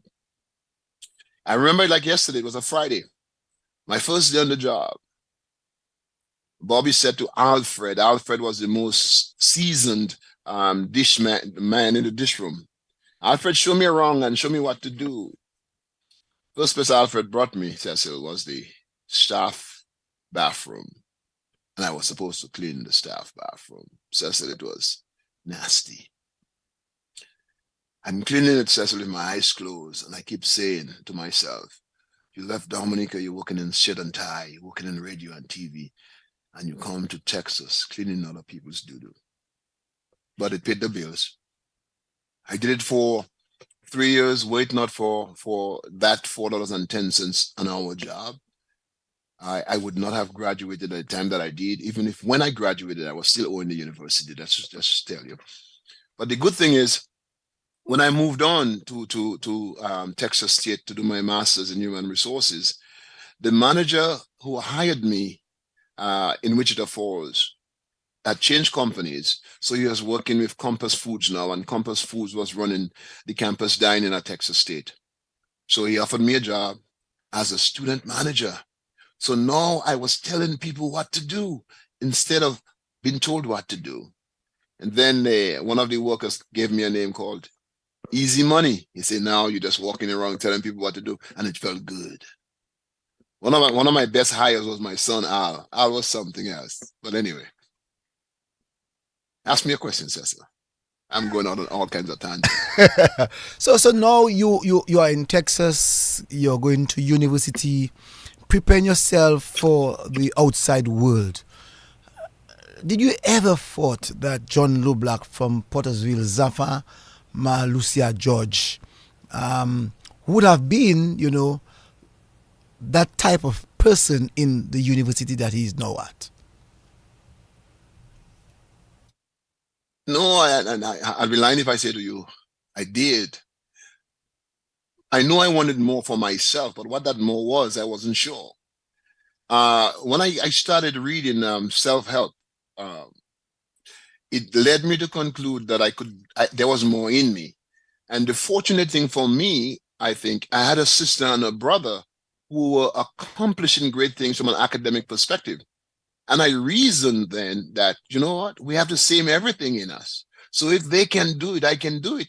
And I should have told you in the very beginning that wait not for my sister and my brother's accomplishments as far as academics were concerned, probably I would not have been motivated to go to school. As the last of three, I did not want to be the boom boom. I did not want. So I used them as motivation. And even when I went to university, I was also using them because my brother was already an attorney. My sister already had a master's in a nurse practitioner, a master's in nursing. So I didn't want to be the one with less as far from an academic perspective. So I had that motivation. When your sister left, she left as a dentist, right? She left as a dental hygienist. All right. She left as a dental hygienist. And your brother left as a teacher? That's what he was? My brother, yeah, he left. He was teaching Wesley High School. He left as a teacher, but this dude always wanted more for himself. He's cool. Now tell me how no pipe-borne water in Pottersville, no flushing toilet in Pottersville would have prepared you to clean that bathroom that you cleaned for that 3 years. My mother has a phenomenal work ethic. My mother worked for 27 years washing clothes at the Princess Margaret Hospital. And as the last of three kids, whenever there was no school, when I was a toddler, I would be dragged to the hospital with her. There was nothing my mother refused to do as long as it was legal and moral. So I always had that in me, that whatever it takes, as long as it's legal and moral. But now I say moral to who? To John, if it is moral to me, because that's morality is very subjective. So that's where that I think the drive that we exhibit as siblings, I think that comes from my mother. And that but you see, I really want to get a little bit more from, because many of us use the experience of no flushing toilet and no pipe-borne water as the impetus that really allow us to be what we wanted to be. At any given time, I mean, let's just forget about Baffin State, because when we arrived at Baffin State, situation changed. But while we were living in our various communities in Roseau, that you lived in Pottersville, I live in Central Roseau, what you tell yourself, as a boy growing up, that you would have done to make sure that that situation changed? Because even while we were growing up, there was this strata, there was this bourgeois and middle class and lower class, and we found ourselves most times at the lower end of the society. Well, I'm not sure. I'm not sure. I'm not sure if I had any kind of conversation like that with myself or with my mother, except that my mother did everything she possibly could to ensure that we were better educated than she was. Back then, parents did everything they possibly could to instill in the kids the value of education. So I think more than anything else, I think that's what it is. And I think that's what it was. Our parents, my mother pushed us to be educated, even if she herself was not. But she wanted more for her kids than she had for herself, and education was the ticket she believed that could help us get that. College. So I think. Yeah, go ahead. No, you go ahead. College instructor. What was that? I should also let you know, Cecil, I taught first grade, I taught middle school, I taught high school. With college, well, the college thing that's interesting about it is that the adults are just as bad as the kids. The adults, what I've learned, they want a grade, but they don't want to do the work. I remember teaching a class on fundamentals of business. And there was a young man at the front who felt he had all the answers to whatever questions that we asked, or even questions that were not asked. So I paused and I said to him, if there's one thing I know about John Loblack, he loves to learn. So why don't you and I swap? You become the teacher and I'll be the student. He never said another word. So for me, I let me tell you how the education thing happened, if I may. When I graduated my undergraduate degree, the first 9 hours of my master's degree was mental health counseling. I wanted to position myself to be independent, so I went into mental health counseling. Now, after I did the first 9 hours, got 2 A's and a B, I sat down and asked myself this question, Cecil. John, do you want to listen to people's problems for 8 hours a day? And I heard very loudly, I don't think so. So I switched to human resource development. I want to help people, like I say, move from zero and become a hero. So that is where that came in. Now, at Texas State University, pursuing the Master's in Human Resource Development, I was working on campus foods. They paid 50% of my master's degree tuition, on condition that I worked with them for 1 year after I graduated with my master's degree. That master's degree, after I graduated, I moved to Connecticut, Groton, New London, Connecticut, and I was the manager of the food service on the Navy submarine base, Naval submarine base. I hated food service management because you have the most unreliable workers. I was comfortable, yes, but I hated that. So I also had a paper route simultaneously. I did a paper route. And during the paper route, I said, you know what? Why don't you try teaching? So I went to Benny Dover Jackson Middle School in New London, Connecticut. They needed a long-term substitute teacher. At the time, 2001, they were paying you $95 an hour for that. I said, but that's good. I can do that. I remember walking into the assistant principal's office. She's a sister. And she said, Mr. Loblack, I want you to know that we have tried 5 different subs and they all quit because they could not handle the students. I said, I got this. No, I've never taught, never been in a classroom before, but something told me I got this. I went to the classroom. I wrote the assignment that the students were supposed to be working on when they come into the classroom. And they came in, they sat down after the bell rang for the commencement of class. I looked at the students and I said, you have 5 minutes to decide where you'll be doing the assignment on the board. You have 2 choices. You do it in here or you do it in the principal's office. 5 minutes, this door will be shut and nobody will be let out. I stayed at Benedict Jackson Middle School for 1 full year. And that's how I got involved in education. And that's why I wouldn't get involved in education again, because it's not for the faint of heart. It's not. And I have no year on my head to pull out. So I will not go in a class as a teacher. However, as a mentor, as a speaker, as a facilitator, I can do that. Is it because John LeBlanc, Dr. John LeBlanc, is it because you think that the generation of today has drastically changed attitude towards appreciating things that are given to them?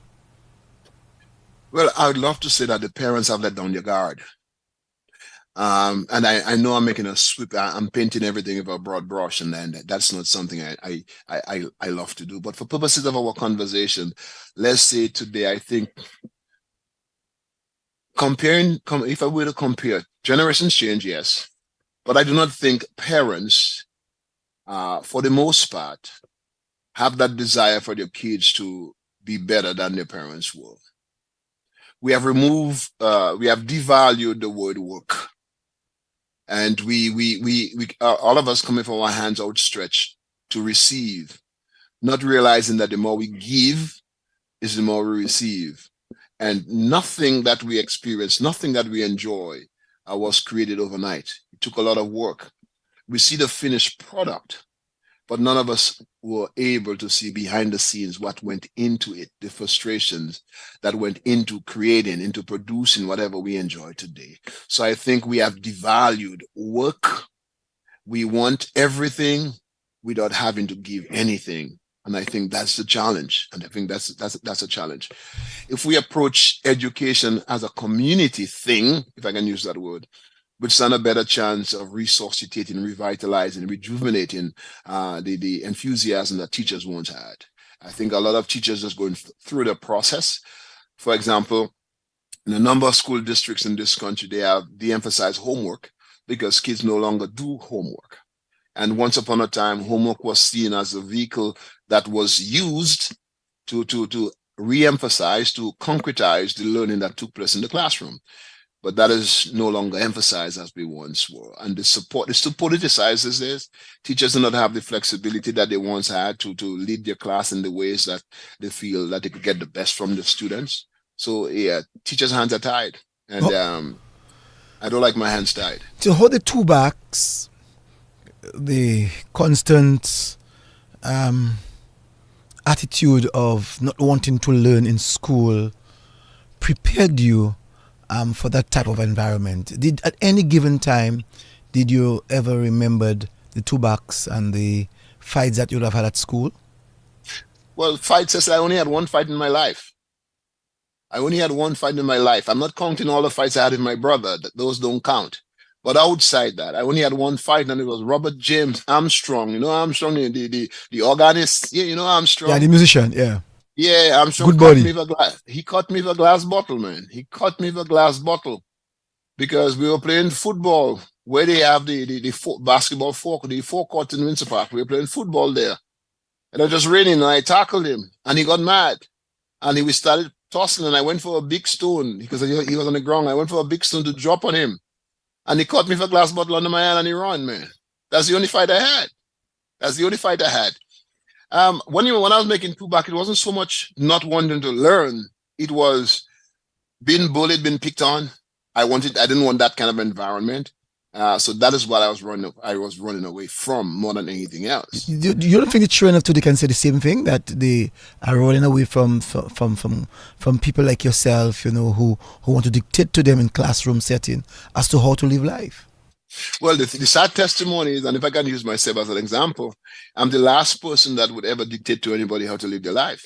For matter of fact, just to tell you, when my daughter graduated high school, she asked, why do I have to go to college? I said, who say you have to go to college? You don't have to go to college. You don't have to do anything. There are a lot of people who became successful without going to college, but they had something they were interested in, but they had something that they devoted their time to. What are you going to do? And guess what, Cecil? She's almost finishing a doctoral degree. The same person that questioned why she had to go to school is now doing a doctoral degree. And she and I had a long conversation about some of the things that we're talking about right now. So, and that is where I think we need to go as an education system. We need to change the way we educate. We need to ask ourselves, what is education for? And if we say education is to better prepare our citizens for tomorrow, then we have to ask ourselves, are we doing that? And if we're not doing that, we need to stop doing some of the things that we have always done and start asking questions of those we serve. We need to move from where we are up there and come on their level, learn from them, learn from the businesses. What are you looking for? What do we need to focus on that can better prepare our students to deal with the challenges that your enterprises will have tomorrow? And let's see how we can create the kind of knowledge, information, approach system that would better serve those we serve and those that they are going to serve when they're no longer. So how did our yard prepared you from the tackles that you gave people, maybe the fights that you'd have had with people, maybe the talking back at people, maybe the Hulk Hogan size that you had, creating that fear to people? How did all of this prepared you to go to a wider jungle like that of the United States and to achieve what you have achieved? Well, I would say in the sense that it taught me what not to do. A lot more of what not to do, a lot more what will not get the job done as against what to do. And there were a few individuals who I paid a lot more attention to than others. I listened to Ozzy Savre a lot. I listened to the late Miss Josephine Joseph a lot because they were positive influences. I listened to Coach Vivian Renee a lot. They were positive influences. Oh, the Steinberg Henry, I listened to those guys a lot. And what they shared, what they shared, even when they were not consciously teaching, they were in fact teaching. And reading, I read voraciously, and because I understand where I came from, the environment in which I came from, the environment that produced me. Had that environment been any different, I would not be who I am today. So we are who we are because of where we came from, and had anything changed in where we came from, we would be very different than who we are. You hanging out with you, I contributed to that. Hanging out with the folks that I hang out with at DBS Radio, hanging out with the folks that I hang out with playing football with Spartans. Every person who I have met and spent any period, any time with, contributed in one way or the other. Continue to do what they were doing, or run as far away as possible from what they were doing to better position myself. And I had models right inside my very house. My sister and my brother. I mean, I would say that I paid attention to what they were doing too late, but they were models right there. I just want to say to you listeners, you can call 1-800-327, 1-800-327, or you can call 305-432-9744, 305-492 7. I'm getting blind now, Joel. It looks like you're not getting blind. You are blind. I thought you had that. I thought you had those things right in the back of your head. Yes. So 305-432-9744. You can call, or you can call 448-3281, 448-3281, or 448-3284, and you can converse with Jolo, John Loblack, Dr. John Loblack, to anything that you'd like to talk to him about. But Cecil, hold on. Where's Hatley Adams? I was going to poke phone at him. Where's Hatley? Hatley said that tonight he would not be able to make it, So unfortunately, he's not there, because I know that you would have had a very good conversation with you, knowing that you both came from Pottersville. Because he was really looking out for this one. And you and I both come from Harvard State. So, right. Yeah. No, Jolo, I know that you were also a confident coach. What does that mean? In America, they give brilliant names, and so help us to get to understand as to what that means. It's simply helping people believe more in themselves than they believe. you'd be amazed to learn of the amount of people who walk with their heads down. And that is because so many people, they have heard so many times that what they don't have, what they can do, what they would never do. And they believe that. And because they believe that, they give up more quickly than they should. They don't try as hard and as long as they should to get the results that they want. So that is what helping people to believe that they have the ability to overcome the challenges that life presents them. And even if they don't succeed the first time, that does not mean they are failures. And that's, in a sense, what helping others feel more confident. Just love themselves more. Believe that, you know what? I got this. I'm enough. Because we live in a very negative society. We have more against us than we have for us. So we have to find some ways to grapple with all what life throws at us, and to get to that place where we feel that where I get in life has more to do with what's inside of me than what's outside me. Let's go to the telephone. First caller. Good evening to you, caller. Your life. Cholo. I love footballer. My grand footballer like Rasmuku. Footballer for Kenzo. Who's that? Rasmuku. That's Popo. That's Popo. Long from me time you live and I haven't seen your face, so I had to call you. I was in Dominica for a short while in January, and Cecil held me at his house for 2 days. That's why I wasn't able to get out. So I'm looking forward to coming back for Independence. I'm looking forward to it if I can get the right ticket price. All right, my defense. All righty. Okay then. Thank you, Popo. And Jolo, you remember this guy playing defense too for Kensborough? His brother was the goalkeeper for Kensborough in those days. Oh man, let me tell you about that. When we were in Dominica, Juba has a little shop in Bath Estate. My brother, my mother, and myself went to that shop. And Juba said, "Oh, Jolo, you here? Man, the greatest goal I ever saw in Winter Park was you playing against Kensborough." And I still remember, that's one game I remember. Oh, I got a volley across from Scovia and that hit the bone on my instep. I can still see Popo trying his best to get that, and he could not. I remember that. We beat them 3-1 that year. But Popo was a body. He was a baller. I know in your lane in Bath Estate, where you had great soccer players like Sheehan Anthony, very good soccer player. You had Jeff Emmanuel, good defender. Michael Hamilton and Leroy Hamilton.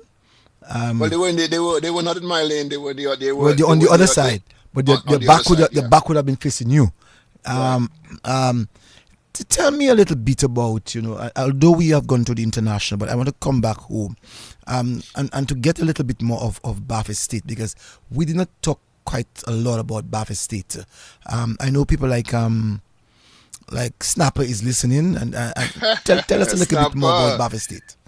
Well, Jeff was my front door neighbor. Snapper was my back door neighbor. So we had Jeff, we had Sheehan, we had Bobby, we had Barrett, we had Ole, we had Kobo. And myself. There was 7 of us from the same lane, so we could say we were the best lane when it comes to soccer in Bath Estate. We started off. In fact, the first year we played 1984, I think, 1983. Only one team beat us. That was Blue Stars. Blue Stars beat us in the final. Played our first year intermediate. The following year, Blue Stars had got promoted to Premier Division, and we played 84. And 84 we won. But what I think happened to us, I think we were getting too cocky for our own good. There were some of us on the team who became more individual players as against team players. Hence the reason why we did not become more successful. No, you forget Lee. What's his name just came to mind, and just your neighbor was another Sharpet? No. Lee. Pap. Oh, you're talking about Pepin. Pepin. Yeah, Pepin. You forgot Pepin. Yes. Yeah, Pepin was right. So you had quite a number. Steve Lee. So we had 8 guys. We had 8 guys in the lane on the team. So we had 3 brothers in the next lane. We had Crippler, we had Kelvin, and we had Michael. Yes. And that's pretty much a team. Well, yeah, you could say that the two lanes were pretty much the team, and then later on you had guys from Lime Street, from like Beals and the others. Did you ever play for Bafa State? No, I never did. Yeah, I never. Well, did. You were always a trader. Okay, I got you. No, Jolo.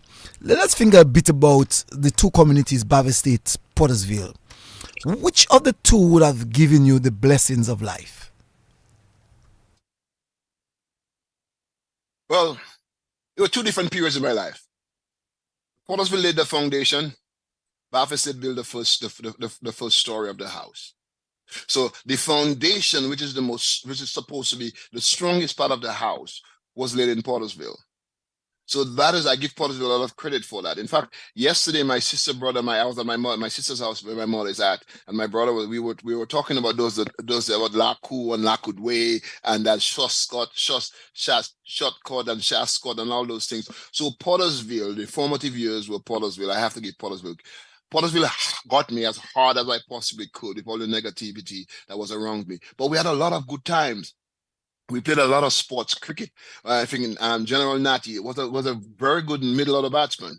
Mervyn Durand played for Dominica, played for Windward Islands, played for Cumberland Islands. We played cricket together. Ralph Richards played both cricket and football for Dominica. We were all in the Potters, Elliott Avenue, Goodwill Road, Cecily Elvin Brothers. Abu is a Pottersville product, although Kensville wanted to claim him, but he's a Pottersville product. He was with Celtics before he was actually with and Pottersville before he was with Kensborough. Right. So my formative years playing bare feet and playing cricket with Canish and Can and all those kinds of stuff, Pottersville prepared me for everything else that came after that. What about, because we're talking about the Lakou, what about getting to the sea? Because right now you live in the United States and you will seldomly ever see the sea. What did the sea brought to bear in the bringing up of your life? Well, the truth is, Cecil, I'm in the community. I live in Tampa and I work in Clearwater, so the sea is right there. Okay. But I don't want to see the sea. I heard that they have sharks in there, and for a shark to get me, it has to come to my bathroom. So the sea, no. I all the sea that I want, all the times I wanted to enjoy in the sea, I did that when I was growing up. I don't like the ocean right now. I don't. But I tell people, the only thing that separated me in Pottersville from the ocean, from the Caribbean Sea, was the road. With our house, then the road, then this ocean is right there. So I spend a lot of time by the bay. However, I never liked fishing. So when Bernard, General Natty and the rest of the guys would go fishing, I would get the flour, I'd get the bananas, and I would make the dumpling and peel the fig to make the broth. But I don't like the ocean because too many fishermen went out during my time and never came back. So I never liked the although I used to. One time I left home and I went to Roseau because that's where the tourist ships used to come. Because guys used to talk a lot about they dive in for money when the tourists came. So I swam out, Cecil. I'm gonna dive for quarters too because I thought I was good. Man, they dropped some quarters, Cecil. And I'm going down for the quarters. I seen the quarters, I'm going down. Then I hear something ring in my ear, started to ring. I said, that's okay, the quarters not worth it. So I got back up and I went home. So that was my experience with that. And I also tried to hustle tourists too. Hey man, can I get a quarter for it? I did that. Hold on, Joe, you did that? I did that for one day. I didn't get much money, so I quit. But Jolo, by and large, how would you really want people to remember you? As Jolo? As somebody who did everything he possibly could to bring a smile on someone else's face. As someone who found the time to sow a positive seed in others. Sorry about that. I really want to just cut you, Jolo, because someone else is on the line holding for a while. Good evening to you, caller. You're live. Yes, good evening. Cecil, Dr. John Loblack. Jolo is fine. All right, Jolo. It's Renick. I need to express congratulations to you on your accomplishment thus far. Renick Thomas, Renick John. Which one is that? Renick Thomas, Renick Thomas. Renick Thomas. Okay. The most popular guy on Facebook now. The man that made you fall flat with a one-man fake. I don't know you can recover from that. You go tell story? You go tell stories now. Go Hold ahead. on, Rennick. Hold on, Tell Rennick. stories now. You know, Jolo said all of this thing. Jolo said who he gave hard tackles, and Jolo never once said to us that he fell flat on his face because you gave him one sway. Yeah, man. The same way. No. The same way. Rennick, Listen. Listen to me. say his thing and you believe that, right? The good thing about Listen to me. Let's see what Rennick has to say. None of us have any tape on that, so you have no tape. That's your word against mine. I'm listening. And you earlier said that when you went on the Greyhound bus and traveled for 36 hours, when you were approaching one of the bridges throughout the journey, there was a sign that indicated drive slowly as the roads or the bridges are very slippery. And that's how I look at you. You were just like so slippery. I could kill you anytime. Jolo didn't expect that one coming. Jolo did not expect that one. This one was hard. This one was better. Rennick, this one was better than his sway. This one was better than his sway. Rennick, yeah. to figure that out. That's natural. Anyhow, my brother. That's good. Anyhow, yeah. Let me just extend congratulations to you on your accomplishments and your readiness and willingness to share whatever you have earned. It's always nice to see you back and to share your thoughts, listening to you on your local radio station, DBS. However, sometimes I can align or connect myself with the challenges you encountered on the green side of the planet, especially for mother tongue, what you consider English. Yep, for sure. Yeah. The fact to me is only Caribbean people that can speak and understand ourselves on the outside. Right. Because they always find we speak too quick. Yeah. Sometimes I spend some time up in the Midwest, in Wisconsin, and when you speak to these people, you try to wonder, are you from a different planet? Yeah, for sure. Yeah. And they said, slow down. Yep. And sometimes even in Toronto, you find the same exchange. But sometimes different parts of Canada, you try to wonder, are these people really speaking to you? Especially if you travel to places like Newfoundland. Yeah. Because it's like, but it seems that they're speaking proper English. But that's the side of the world. Yeah. All right. On the second note, based on the evolution of technology, you may have probably viewed a number of our games. I'm talking about soccer, football, that we played so much. And you most likely have viewed a lot of national teams versus Dominica via social media. Could you share your thoughts on the positives and negatives or the deficiencies that's currently affecting our football? And what can you share based on your coaching experiences or what you have achieved to further develop the sport? I want you to stay on whilst we talk about that, because you probably can contribute from your own visual experiences, what you've seen. And in listening to Courtney challenge to Wasin a couple of weeks ago and connecting the dot, and also Don Leogal the week before, what I'm getting is, Rennick, the passion that you and myself and the rest of us who played in that time, the passion that we had, the commitment that we exhibited, it is not there now. Although there are so many more opportunities now. So I think it has to be a paradigm shift, a mind shift, where we have to. It's a long process. It's not going to happen overnight.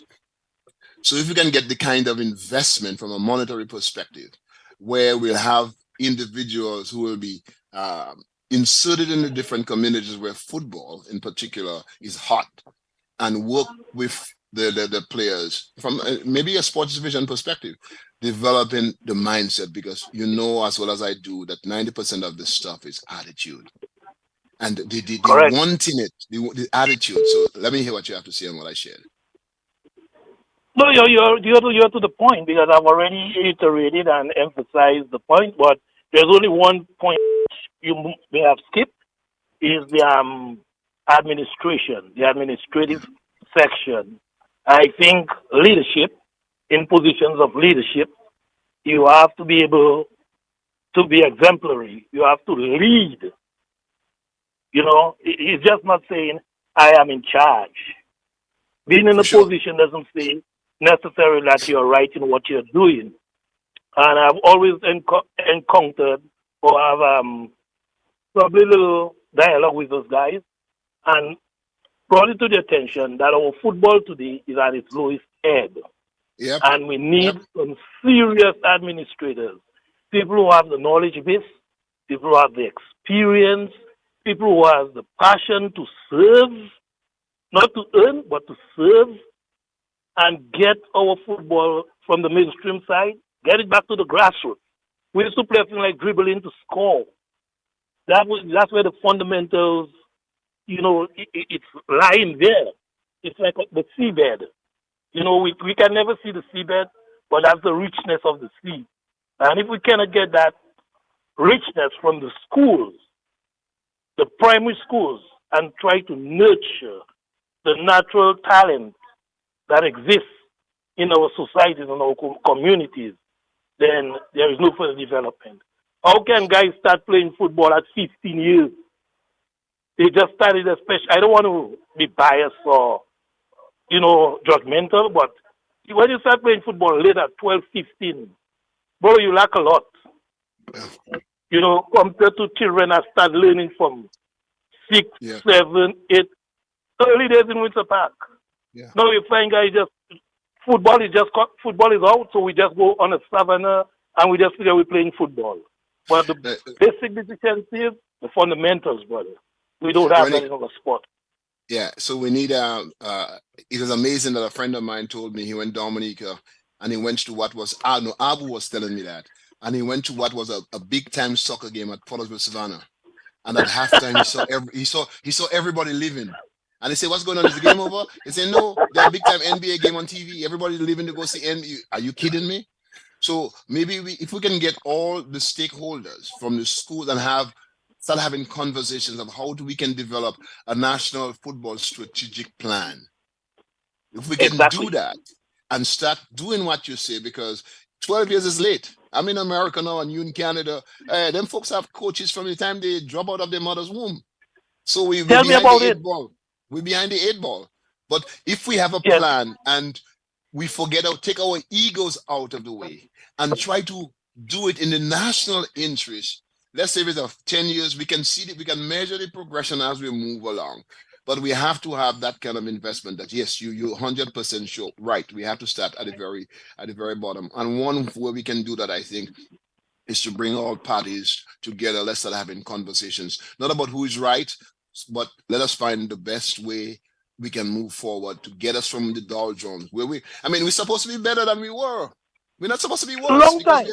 It kills me. But you said something about devalued. That's why I consider football in Dominica. Devalued. Lack the necessary fundamentals, passing, heading, dribbling, running into spaces, positioning. Don't even talk about nutrition. Don't talk about endurance. You know, just name it. And I think those in the administrative sector, people has that willingness to grow the sport and to utilize the resources that have been provided to develop the sports further. That's all I can say right now, because I got to run. I appreciate it. I'm going to hold you to that slippery stop, that shot that you take at me. One of those days, we're going to play one-on-one. I you know, our old age. I'm going to hold you to that. But thanks for calling, man. I appreciate you. Yeah, no problem. That's always etching my memory, man. Take care. God bless. Bye-bye. Thank you. And as Rennick said about the dribbling to score, we developed an art of keeping some kind of fitness by using a piece of the fishing net, to do tactics. You remember that, Jolo? Yeah, those were the days where it was anything and everything it was 1-against-1. It was the goal was a stone, and just a stone. It was, I mean, whether the ball was a pair of was a socks with paper in it, whatever was at our disposal, we try. If we see somebody do one thing, Cecil, that we haven't done, guess what? We go practice it. Someone's on the telephone. Let's take that caller. Good evening to you, caller. Good evening. Good evening. Good evening to my 2 seniors from Baptist. Oh, snapper! Special good evening to my big brother, my neighbor, and my coach, Jolo. Hey, what's up? What's up, Snapper? I'm good. It's always refreshing to listen to you, you know. And by the way, let me accept my sympathies, my brother. Just be strong, okay? Continue to be strong. Yeah, man. I'm good. Thank you. So what stone are you going to throw at me tonight? What stone are you going to throw at me tonight? I have no stone to throw at you. As a matter of fact, I would be shielding a stone from beating you. Oh, wow. I appreciate that, Snapper. Thank you so much. Yeah, thank definitely. You deserve that because, I mean, I consider you as a big brother to me. Wow. You're going to make me cry now. You were our coach, and to tell you the truth, that was the best thing that ever happened to Baptist State football when you were playing for Baptist State and coaching us. Because at the time, Baptist State football was... Go ahead. But you guys never said that at that time. At that time, you guys killed me. You guys crucified me. And when I went down, Barrett came home, Peter came home at my mother's house, and all of them saying exactly what you're saying now.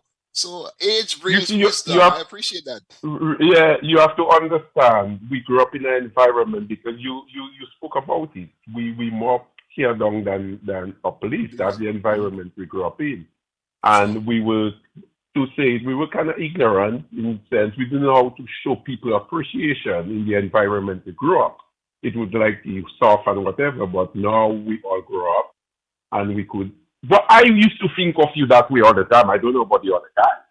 Boy, you gave me I just didn't know how to express it to you, but that's how I used to feel. And boy, even the other day, Bumpy and I had a conversation talking about you, and we said to each other, Jolo have no idea what he meant to us at the time and how we appreciate him. And Bumpy asked me, do you have Jolo number? And he was trying to reach out for you just to this fact to express that to you. You understand?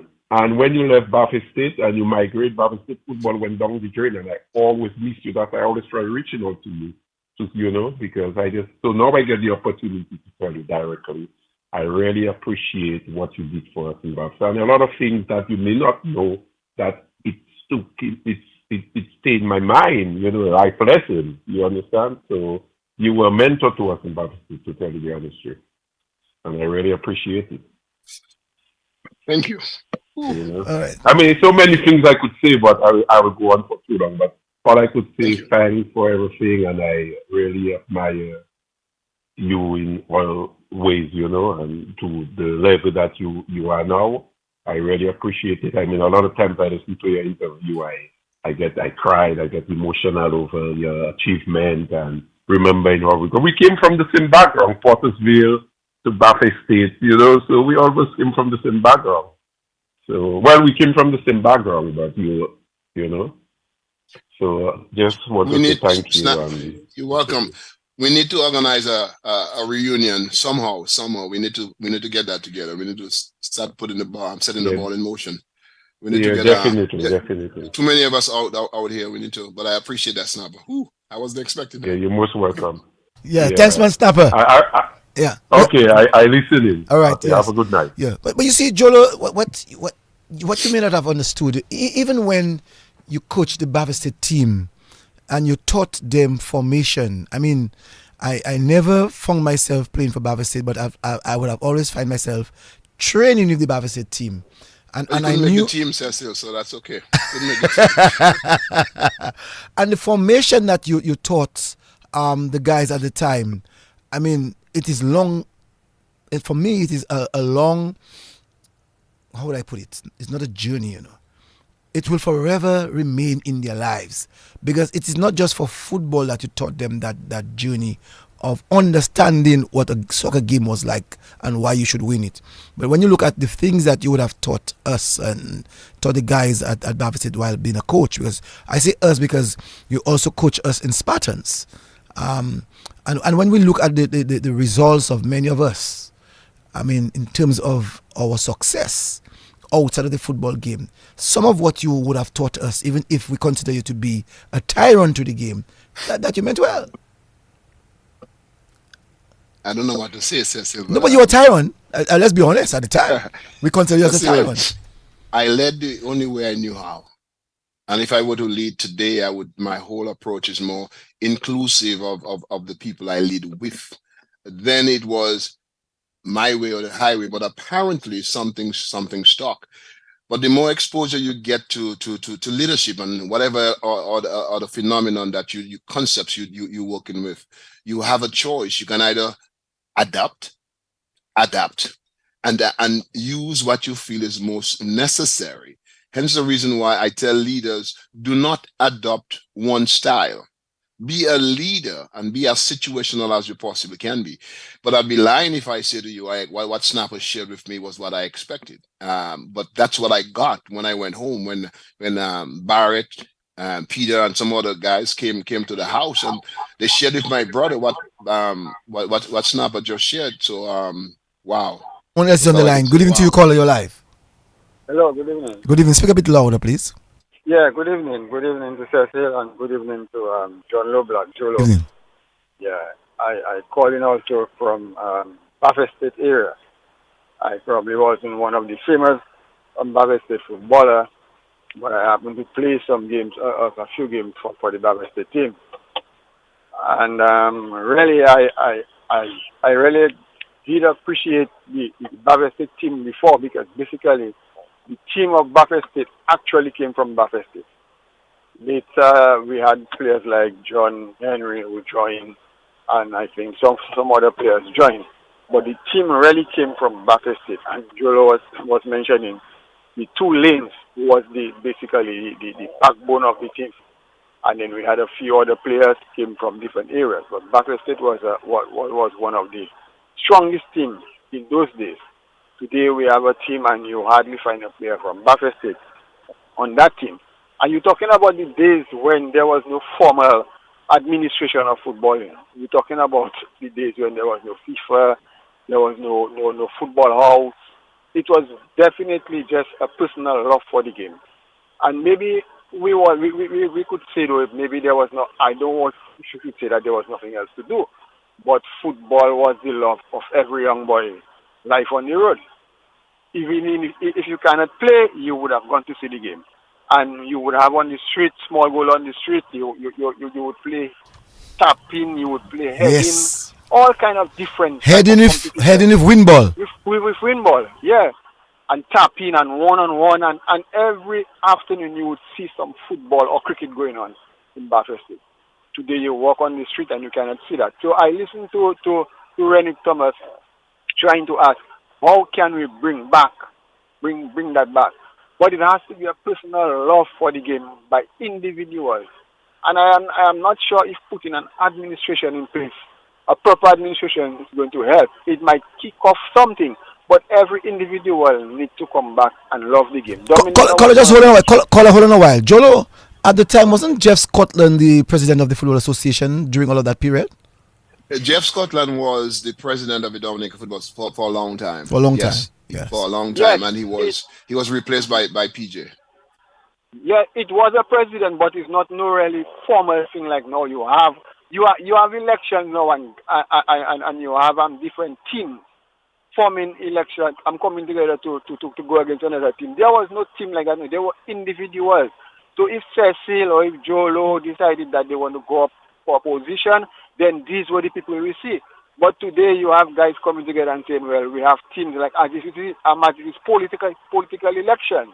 And you have in that format now, what you have is good people who can help bring the game forward. They have been left out because they are on the wrong team. They are on a team where people don't like that team. And that is a problem in football. So what I would like to see right now is for the clubs with the election coming up now, to see individuals and not teams. And when we can see that, then we can probably help build back the game. But we must find a way to allow our young men to get a personal love for the game. And all the time you don't have that, then we have problems. So back in the days, and we had that. We had Barbie. We had what the name? Sheehan, who were just skillful dribblers. And I mean, we were going in the winter park and put a ball down, and how many guys coming together and pick up the ball and just try to dribble out for the whole team, you know. Not even every man was for himself, you know. And that was developing the dribbling skills.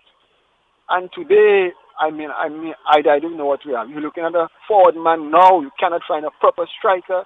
Today, you cannot find a proper dribbler. Today, football is just a mess. So right now, we cannot even compete against teams like Montserrat. Jolo just said we can beat 11. 11 how much? And we can't compete against them. This guy's beating us. Wow. So we have gone solo. We are now in Group C, the lowest group in football. And Dominica wasn't like that.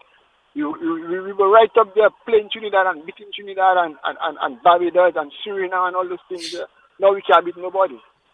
So I mean, we have just gone down the drain. So I hope somewhere along the line, before you and I maybe depart this earth, we could see Dominica going up the ladder one more time. So I wanted to just make that short point. Thank you. I would love that. Thank you. Jolo, the caller made a very brilliant point in the sense that I can remember seeing Jeff Scotland playing football. I think he was a member of the Celtics club, and he was president of the Football Association. We would know that Joseph Thomas himself was part of the association and so on. And the caller is making a very valid point where today you have groups like political parties, you know, making themselves availing themselves for elections. And so he's saying that with that type of situation, when election calls, that you have a group managing the Football Association versus people from various parts of the country managing the business of the association. What do you think about that? So I think whenever you have teams, I'm speaking out of ignorance when I say that, based on the information I have at my disposal, I can only go by what the caller shared. When we have teams, the chances are very great that the teams are the beneficiaries, the benefactors. They benefit more than the overall game. So we have to ask ourselves individually and collectively, what do we want to get from football? Where do we want to see our football, our soccer? And if we have an answer to that, then it's easier for us to put the pieces in place to ensure that the mechanisms are there to help us get there. Also, remember, understand, and appreciate that anything good, anything worthwhile, anything meaningful in life takes time. It's not going to happen overnight. Absence of a strategic plan, we will continue to do exactly what we're doing and get the exact results that we're getting. Until we have something in place, that a plan, if you can see it, and we can do, it'll be easier for us to measure how far or how close we are getting to that thing. And that's probably where we need to go. Go ahead. Hermia Mason said, Jolo is brilliant. A great program, keep it up. And she said that attitude is a little thing that makes a big difference. 100%. And that's a football fanatic right there. That is, Hermia was a football fanatic. Hermia was a Kensborough fan, even when her brother Roy was playing for Spartans. And she would not be afraid to pick an argument with anybody who would say anything against Kensborough. So thank you, Hermia. Nice to hear from you. And Glenda Castle said that she is listening to you. Brilliant program. Glenda Castle and myself were the first set of students to go to community high school. So thanks, Glenda. Appreciate that. Okay, and there are a number of other people that James Seaman himself said hi. James Seaman, yeah. My double. Yeah. Yeah.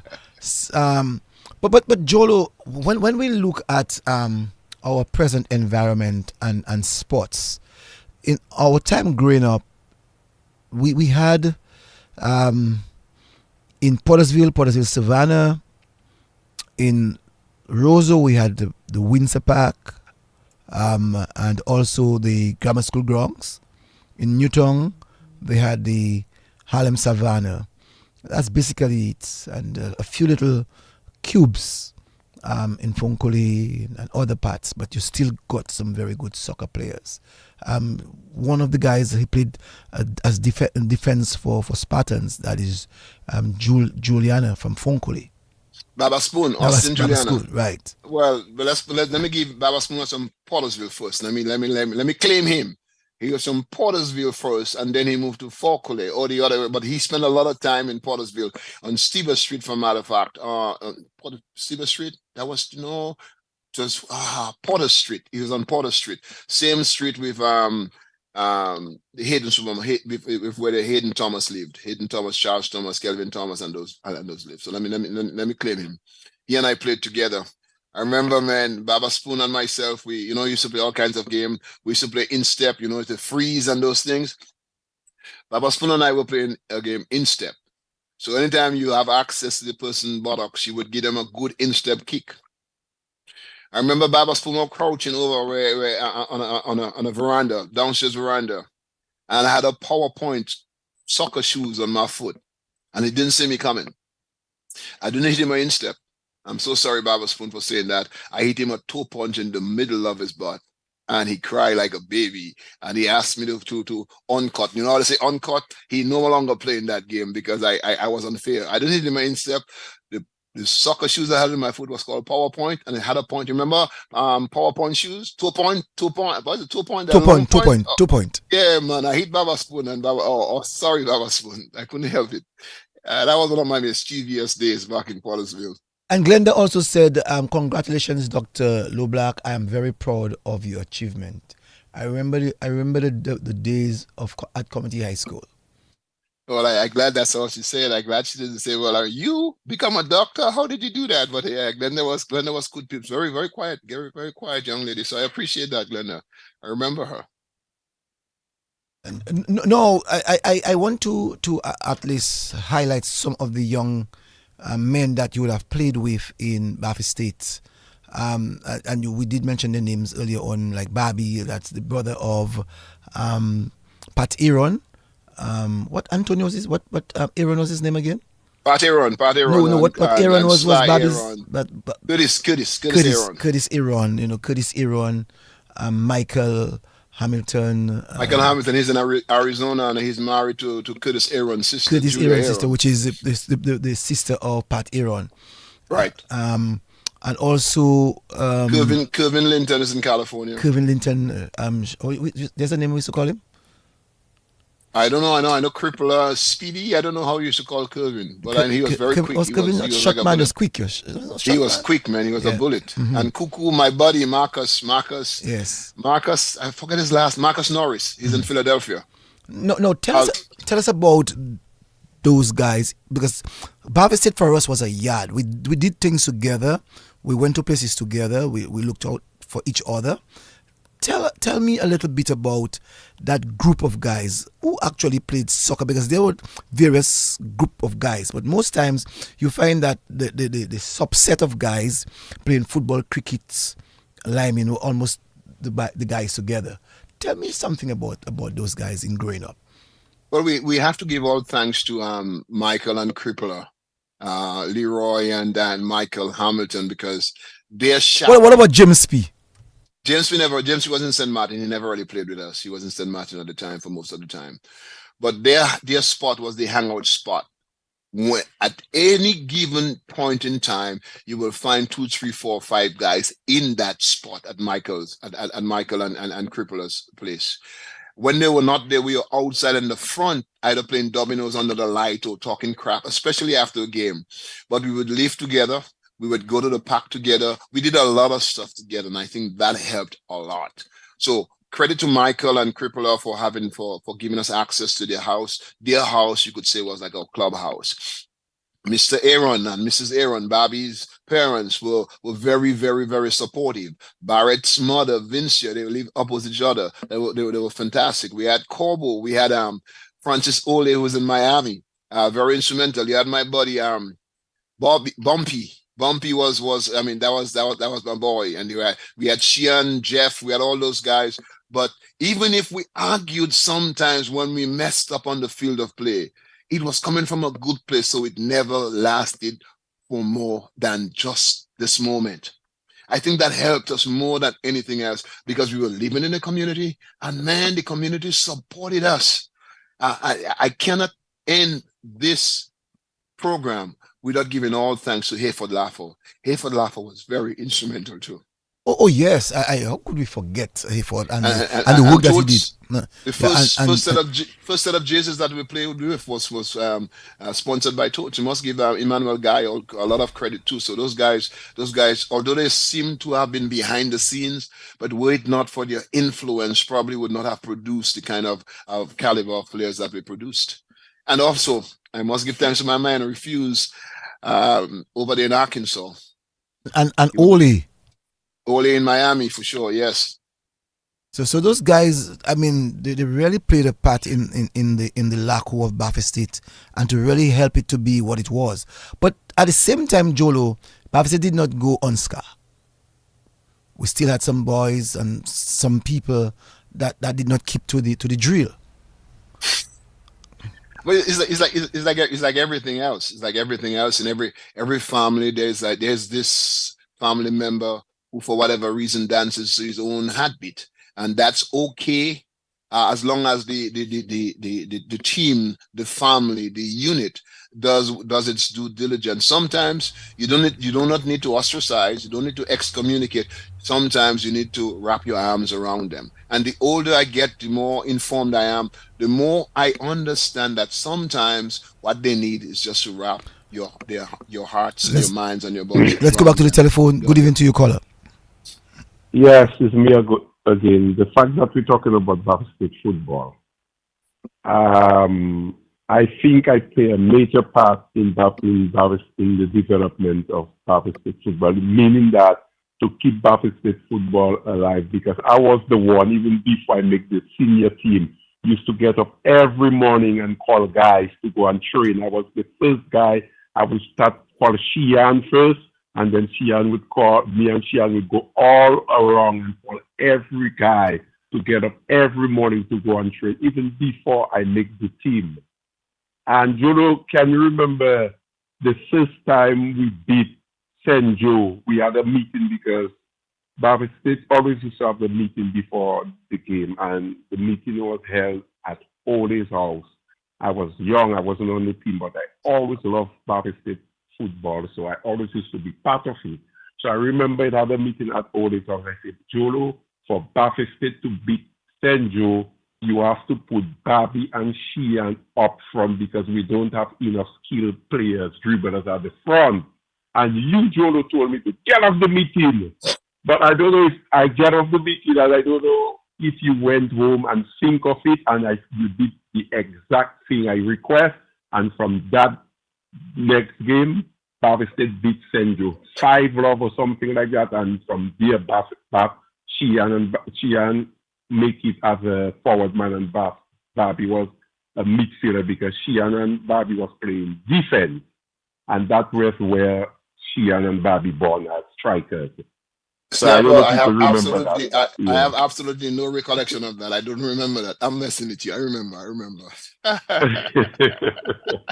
so I was a major part of our system, even before because I was a little younger. So I make the team after. Even playing, I played with you. You was a little hard on me, but you meant well. So I remember.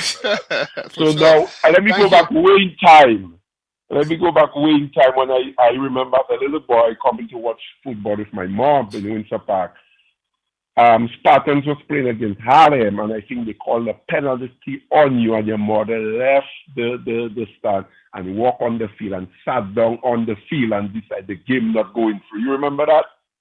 No, well, you have you had my mother's action right, but I wasn't playing actually. It was Porters against Spartans, and Spartans were beating Porters 6-1.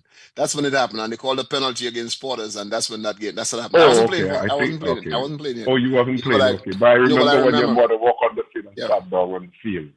And, Right. and That was Snapper, horrible. everywhere we went after that, everybody saying, that man mother, we boy that stole the game. That man, mama me say we got to stop game la. Oh man, I remember that. But my mother was into it. If I was playing and you tackle me incorrectly, my mother want to come and tackle you back on the field, man. My mother. Exactly. That's my mother. Man. So Baba State football, the community was really rallying behind Baba State football. For sure, man. for sure. That was the good glory days of growing up in Baba State. Football kept us together, And the thing is, all our mothers used to come to the park. That's how they used to come and watch the game. That was the beauty thing, man. So when we come up together, they would buy this. Oh man, it was good times, man. Good times. We have to have a reunion. Anyway, yeah, definitely. Anyway, I'm listening. I want to take too much of this topic. Yeah. I like what Snapper said. I like what Snapper said in reference to he getting up in the early mornings to go get the guys to do the training, and I don't think that is existing anymore. I don't think no one in this country can call me and say, well, I am responsible to get up in the morning and to go get all of the guys so that we could go out and train for our team. And I don't think that only happened in Bafa State, though. I think St. Joe did the same thing. I think a lot of teams, community-oriented teams, did the same thing. And we just need one or two glue guys. We just need some influencers in the communities. But is it because we have so much more to do now? So we're spread too thin? I'm not sure what it is. But unless we have some time where we can have conversations that can help us get the information we need to move forward. And I'm a facilitator now. I'd love to facilitate those kinds of conversations, whether via Zoom or whether in person. I would love to do that because we are in a sorry place as it relates to not only football now, sports. So how do you now link in those days? How would you have linked Bafa State, Newton? Because you had people who came from Newton living in Bafa State.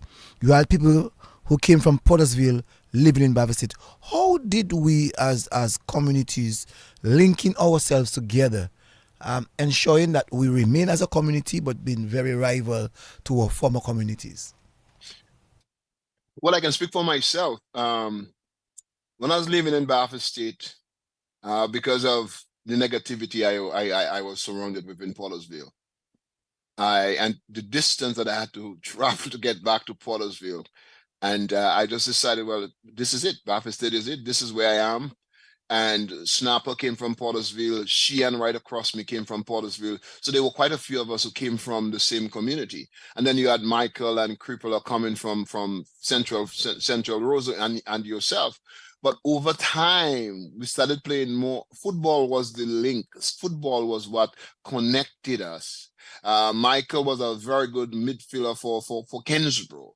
But over time, he was not getting the playing time that he deserved. Crippler was not getting the playing time that he deserved. And so that is how one thing led to the other. And they made the national side. And they made the national side while representing DBS, Bafa State.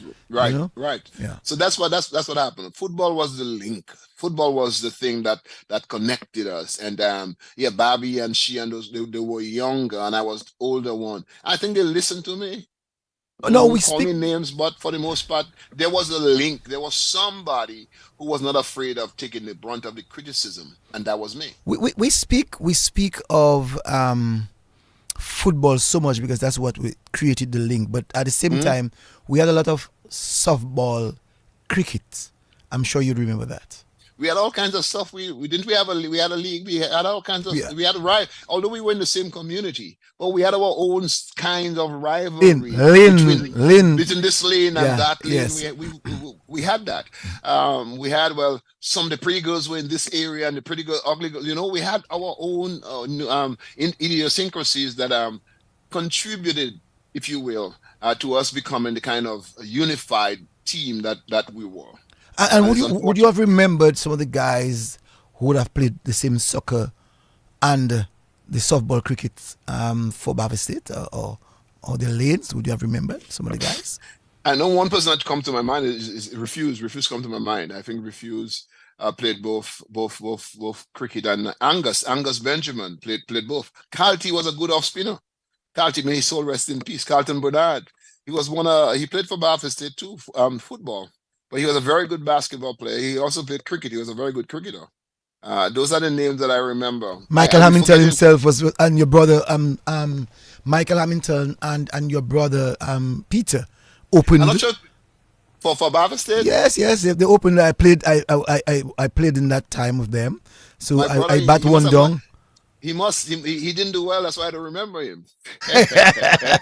He was actually our keeper. He was actually our keeper. He could do that. He could do that. My brother was something else. He always going to sing calypso in SMA and he never get on stage. Every year he's going to sing. But Bath also had a very good cricket team, especially having to play teams like Tokers in Roseau Central and this team in Solomon Lane. What do they call them again? From Solomon Lane, the William brothers. I'm trying to remember how they call them. Eric Williams and yes, there was a name. There was a name. I don't know the name of the team. It's not Greenhow. No, Greenhow was Pottersville. Greenhow Virgin Lane Bath Road. No, Greenhow was Greens Lane, man. Green Sleeves was Bath Road. Yes, Green Sleeves. Yeah. Thanks for that correction. I'm trying to remember. So there was Tokers. So I didn't play cricket for Bath State. I wasn't good enough. No. Your slogger. In those days, there was nothing called T20 and 50 overs. Everything was 2 innings, and we for us, if we're not too very strong, we wanted to draw. So many a times when we play Pottersville had a very good side with Ross Morrow. I think he was the captain with Tigasso and Mervyn Durant. You know, those guys. May his soul rest in peace. That's Mervyn. Mervyn passed away. Yes, Mervyn passed. Okay. Yeah, and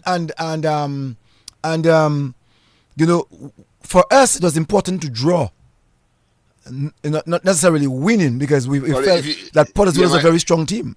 My brother could do that. And your brother and Michael could do that well. He could choke it. Yes. He was good. And then I was always coming at number 3 doing the same thing. So most times we would play against Pottersville. We would have drawn. We would beat Fokoli quite a lot of times. We would have played against Fokoli and won quite a lot of times. That's softball cricket you're talking about? Softball cricket. Oh, I mean, I never got a pick. Never. I know that you used to play with us in the lower part of Bath State when we were having our afternoon games, but we consider you as a real slugger. Breaking bats. No. I was in the mold of Norbert Phillip. I was a middle order batsman that would close his eyes and just swing his bat. James P was a very good. Those days we saw volley ball. So volley ball. So James P was good at that. I remember that. Yeah. So we had a very good in the yard. We had a very good win ball team. I'm not so sure if so many communities can really even speak of their win ball teams. But I can still see the teams of Bath State. The way we used to do it is, as you may know, is lane by lane by lane would have played our own Ashes series. And so I never played for Gomier. I thought I played cricket. No, you never played for Gomier. Never played for Gomier. The only thing that you did well was football. You couldn't play basketball. You see, that is the problem, and that's the problem right there. Whenever I attempt to play basketball, they would always tell me, "Man, that's in soccer." So we have that narrow mind view. We feel that because you're good at one thing, you can't do anything else, and that's the negativity that we're surrounded with. So you guys stifled my growth as a basketball player and as a cricketer. No. I'm blaming you. No, Jolo. When we met, if you would know, when we met as boys playing in Bath State, we would pick our team from the Ashes series that we would have had. Lanes playing against Lanes. Cecil. When I was Pottersville, I made the cricket team before my brother all the time. I'm talking about the hardball cricket. You can ask General. Oh no, hardball cricket in those days. Hardball cricket was not the same like that of softball cricket. Okay, Cecil. Hardball cricket would 2 different games. I mean, many of us played softball cricket and went on to play hardball cricket. So but not too many people who played hardball cricket could play softball cricket. I couldn't volley a ball. I could No, volley a no, ball. you couldn't worry about. I can play baseball. But Jolo was doing. You're saying Like- like Jolo. If you remember, you were saying like a girl, you know. because in those days we were not turning our hands. We were sending the ball. Okay, sir. But Jolo, we had some great time in that yard, Bath State. You know, I don't know. I don't know if you remember, especially in 1979, after the Hurricane year. after the coup of the government, Yeah, I remember. or the overthrow, however you want to call it, or the unconstitutional moving away of a government, however you would like to classify it, that we as a community lived together, stayed together. We had to protect our community. I don't know if you remember those days. Yeah, I remember. I was still a kid. That was in May. That wasn't when did that happen? That was in May, 79, right? 79 May, yes. Yeah, that was in May. Yeah, and then right after that we had Hurricane David. Right after that we had Hurricane David, you know, we were forced to pull together. Yes. But despite all this turbulence, we still had the Dominica Football Association under the leadership of Jeff Scotland still managed to have a soccer league, and I can say that because of that, Ozzie Lewis used to call us Hurricane Spartans. We won the championship that year. My first year as a captain, my first year as a dictator, as you guys say. So it was good. And I was disappointed that we didn't do much at the Caribbean level. I was the captain of the Dominica Youth Soccer team, but Hurricane David and the coup prevented us from participating in the Cape and Wireless Championship that year. Now, Jolo, I also want to speak a little bit about the yard where we had Lakous. Now, everybody has a fence. Well, not a fence. Now they have a wall. In those days, we had fences. And, boys would be boys. We would pass in each other's yard to get to wherever we wanted. I don't know if you remember those days.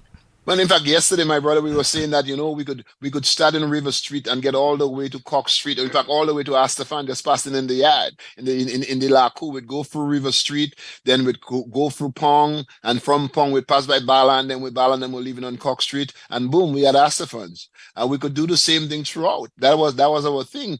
And that, I felt, to a great extent, forced, for want of a better word, people to be more civil with each other. Neighbors knew exactly who the neighbor. Everybody knew everybody. Today, you cannot move from one place to the other because everybody is so locked in. We are social animals. The more freedom we have in moving around is the more protective we'll be of each other because we know each other. But when we don't know each other, then we could care less what happens. But yes, that's it. I remember those days. We had those in Portersville too. In fact, along Elliott Avenue where I lived. Sorry, Jolo, just before you continue, someone's on the line. Just want to say good evening to the person. Good evening, caller. Yes. Not by card. What's that? By card. Oh, by card, not fence. Okay, by card. Thank you. Yeah, by card. The Creole word, by card. Yeah, it's by card. Yeah. You trying to mess with me with Creole, but mem cannot mola. No, I was talking English. I was talking English. I said fence.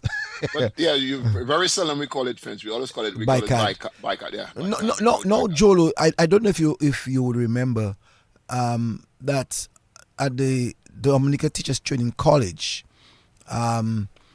we used to pass to get to the hospital.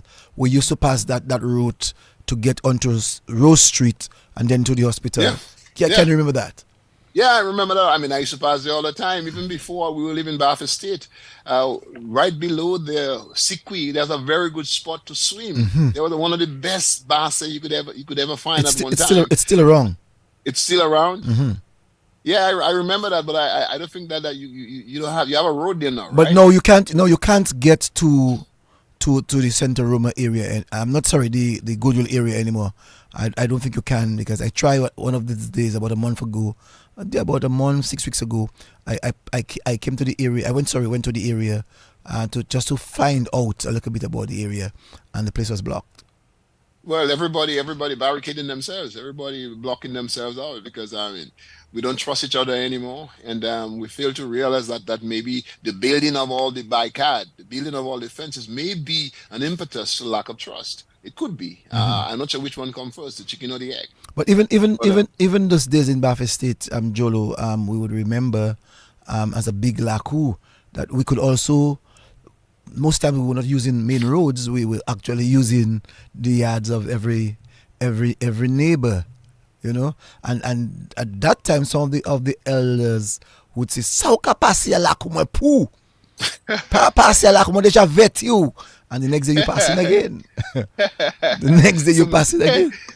But the elders they may have moved on, so the next generation felt that it's we need to stop that. We need to block ourselves out. So that could be a reason. But everywhere was I mean, especially where you're from in the Pong area, you could get lost. Man, used to play hoops away in those areas. You just move all over in that area. And the worst thing about the Pong area for many people who came out of Roseau, or who were not part of Roseau, especially the police officers. The freshmen coming to Roseau, all the guys used to do is go into Pong and to get the police lost, and they move on. You know. You speaking about yourself? I'm just talking about things in general in those days. Yeah, okay, sir. So what about Jolo? I mean, we're talking about all of these things before we end, but we have not yet spoken about social life. The social life in Dominica? Yeah, social life.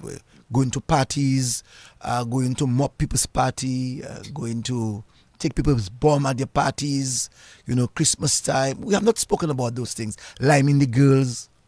I did none of those things. I didn't lime girls. I didn't do none of those stuff, Cecily. You know me better than that. I was a mama's boy. I stayed home and I played my game. I went, all right, now, John, stop that.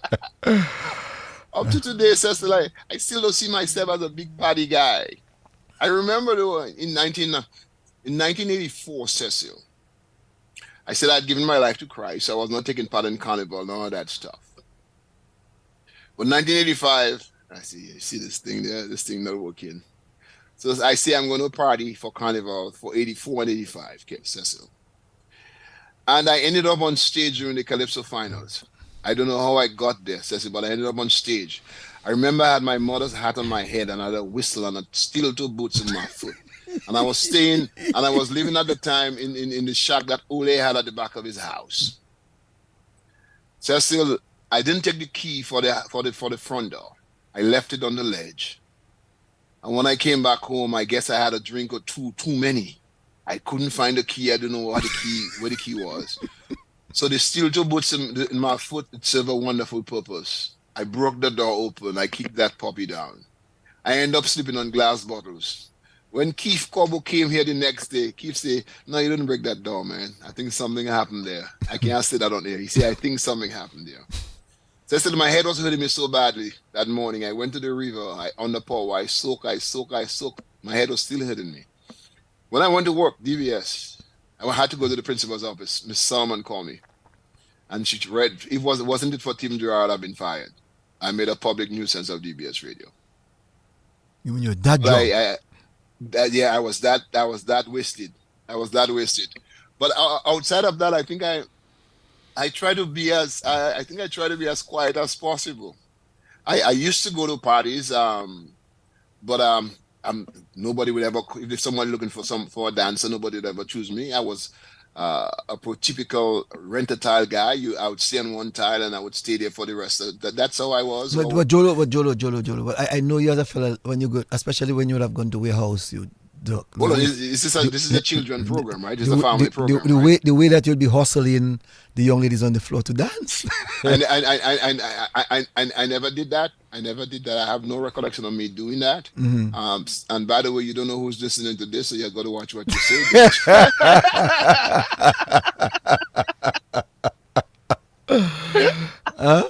Hustling people to dance? No, I have no recollection of that because I was never a dancer.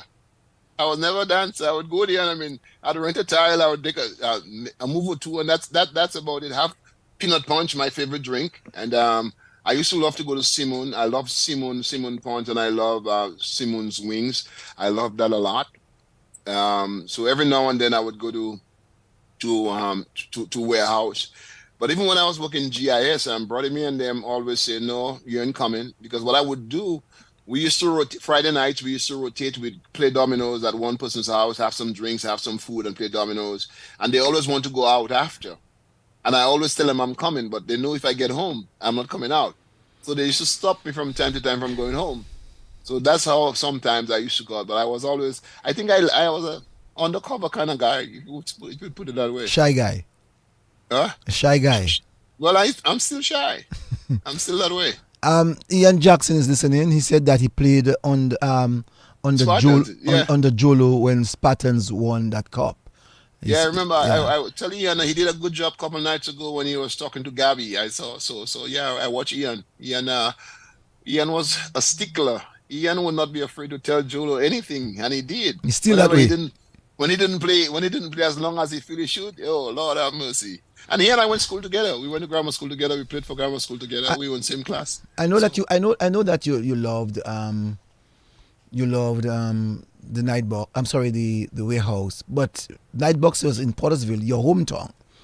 I was kind of too young for that. I was a kid. Don't forget, I left Pottersville at 13. Yeah. So when Nightbox was there, I was a kid. I would not be able to get in there. No, but Nightbox. You remember our good friends, Kobo and BABA. Yeah, BABA. Right. As the DJ there. And sometimes I remember Wally Coley would have played there. So I know that you would have found yourself, No, I don't think Wally Coley ever played in I don't think they were wrong at that time. Yeah, they would. I remember. Don't forget now, Wadiko and I grew up together on the same street. Yes. We were same on Elliot Avenue. I'm talking about, remember that Ole and Keith and those guys actually started the whole process of Wally Coley. Well, don't forget that Butai wrote a calypso about me because he felt I was responsible for putting Ole and Wadiko on the radio because they had the Wadiko countdown. So that's how they started. And so I was with Wadiko, but I very seldom went anywhere with Wadiko. Okay. What about because we're coming down to the end, so I'm just asking questions. What about the country life? Leaving the city of Roseau and getting to the country. I know that we both played soccer in the northeast of Dominica, represented the Vegas community, and did well for that community. You can maybe speak about that. Man, Cecil, that was a blast. And let me shout out the Roman family over there in Vegas, but that was a blast. Didn't we have a blast? Before you continue, the person is off. You asking me? Oh, didn't you ever mind that? Oh man, I had a blast. That's one of my best soccer experience.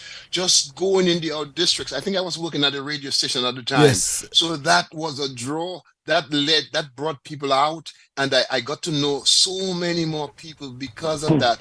Hence the reason why I keep saying, Cecil, were it not for soccer, I would not be who I am today. So let's hold that point. Someone's on the telephone. Good evening to you, caller.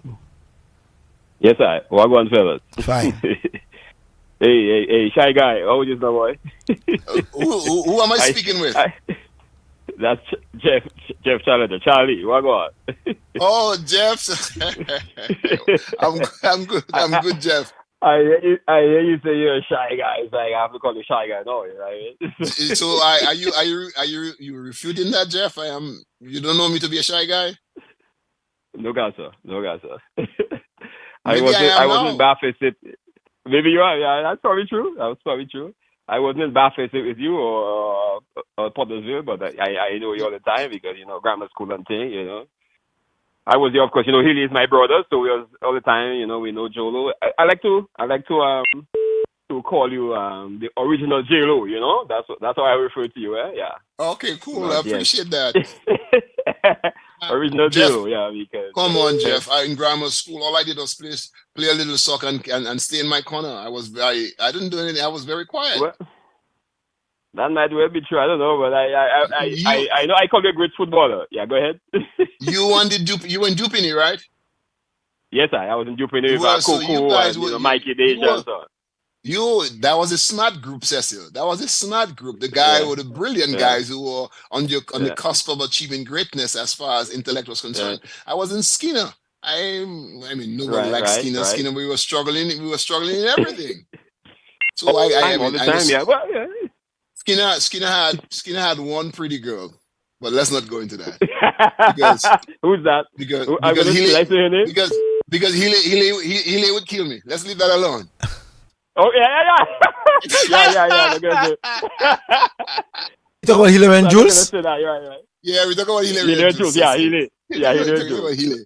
Talk about Hillary. Yeah. Oh man. That's my brother. That's my brother. Yeah.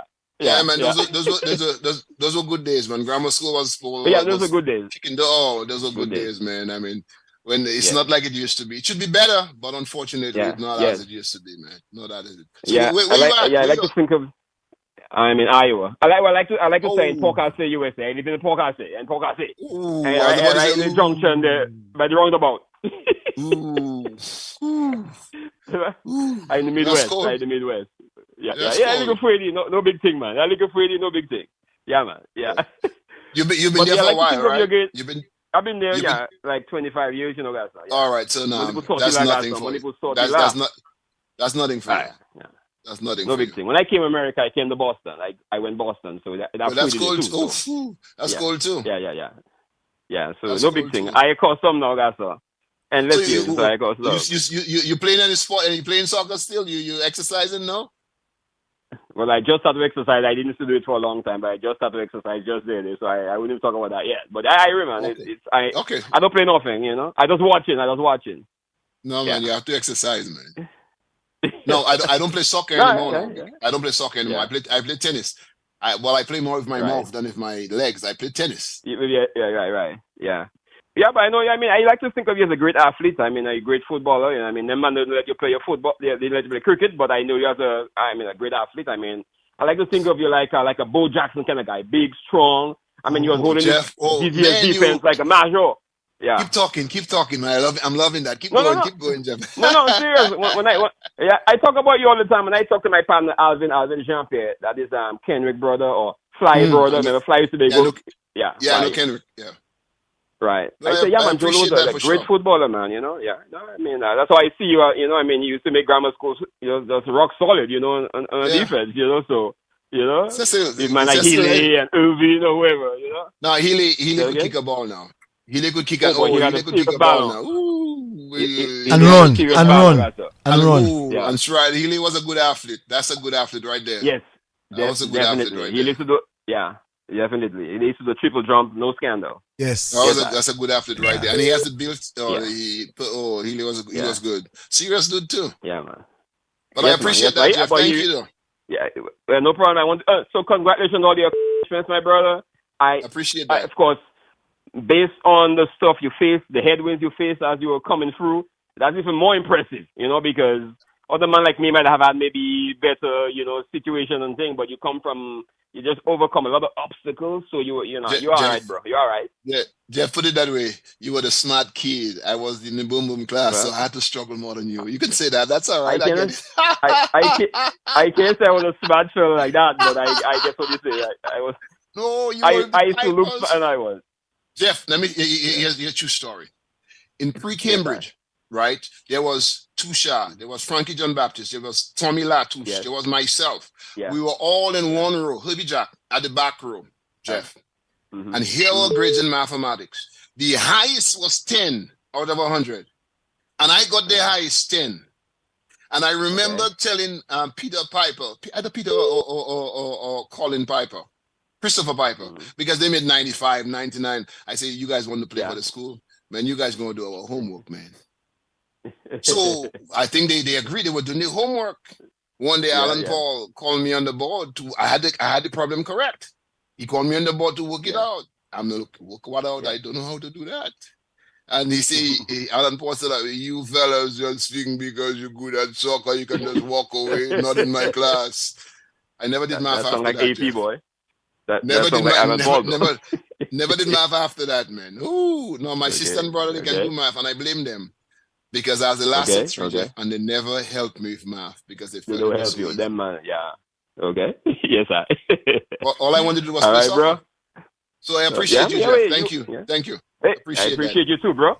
Yeah, man. Alrighty. Hold it down, Rasta. Thanks, Jeff. Bye-bye. Yes. Cool. Yes. Yeah, no problem, man. Take it easy. It's good when, past classmates can call. But we were talking earlier on of the urban areas. As we know, we both represented the Vicars and gave them a number of trophies in those early days. Well, outside of Vegas, that was a particular time. Well, it served a wonderful purpose. Thanks to you, I got to know a lot of people in the Vegas community, and a lot of people in the Vegas community to reach out, and that was fantastic. But even outside of that, Cecily, when I was working at DBS, we did it. We had a cricket team, so we used to go out just to connect. And I have to shout out Henderson Walsh. I'm not sure if he's around. Henderson Walsh? Henderson Walsh, yeah. You mean Henderson who was doing the free and so on? Yeah. Henderson has passed, you know. Yeah. So I've been away for a long time. So yes. This year is 30 years. Yes. But I remember, Cecily, we went to the Caribbean territory one time, and you said I was a slugger. Well, the fast bowler, long, slim guy coming down from the northern end to bowl to John Roblack. And I said to myself, whatever ball he bowled, I'm going to hit the same shot. And he bowled that ball in the right spot, Cecil. All I heard, Gasson, Sapa Mama Sisno, I say, Papa Sis, we Gasson. So going out in the odd districts, working with DBS was phenomenal, Cecil, because people wanted to get to know you. They wanted to put a face to the voice that they hear, and it was phenomenal. It was fantabulous. It was great. Now, I must say to you, I told my mother not too long ago, she did us a disservice. She sent us to Penville for vacation, summertime, because that's what my mother's from Penville. And at that time, Cecil, there was no electricity, there was no light. I didn't want to go to Penville. I didn't want to go to nobody's garden. But I had to, because your mom said you have to. If today I would walk from Penville to Roseau, I wouldn't stay. You won't stay? No. There's all right now in Penville. There are all types of facilities. There's light. There is water. So maybe now interconnection. Just name it. You don't. If you're in Penville, all right. If you're in Penville, you don't have to be in Roseau. Because all what we have in Roseau, the Penville people, fortunately today, has that same facility that we have. Cecil, you mentioned earlier we had the bourgeois class before. There's no more of that. You have elevated yourself. I came to your house now. You have elevated yourself. You're at a different level. If I come Dominica now, I have to ask you for a room, and I'll tell you not to charge me because must say Pomale away. No, Joel. I think to be quite honest, everybody's now at the same level. So that's the point I was making is when we went to Penville and those areas, as you said, there was no lights and no running water and so on. Right now, there is running water. There is lights. There is internet. There's everything that you could think of in Roseau. You can find it in the old districts.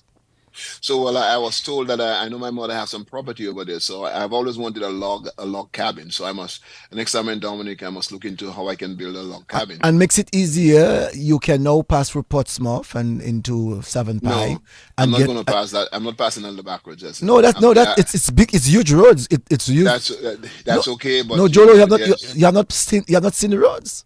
I've passed there one time, and Joey Peltier was the driver a long time ago before the road is as it is now. Right. I'm too high up, and I'm going to fall too low down. That's okay, Cecil. Nah, man, I will give you a ride there. I will go for Vegas and Tivo. I'll take it the long way, okay? I know I can still go into the ocean, but that's okay, Cecil. No, thank you. But Jolo, it was really nice talking to you. I really enjoyed. It was meant for us to end at 9 o'clock, but my friend didn't. So I decided to go till 10. I really want to thank you so very much for giving me your time and to share your experience with the general public. I think it's important that people hear stories of your type, to really help us to note that with life, unless you take your last breath, there's still opportunities and there's still hope. And with that, Cecil, before you go, Jolo, just sorry, someone's on the telephone. Good evening to you, caller. Hi, how are you? I'm fine. So, when was the last time you've been on the tennis court?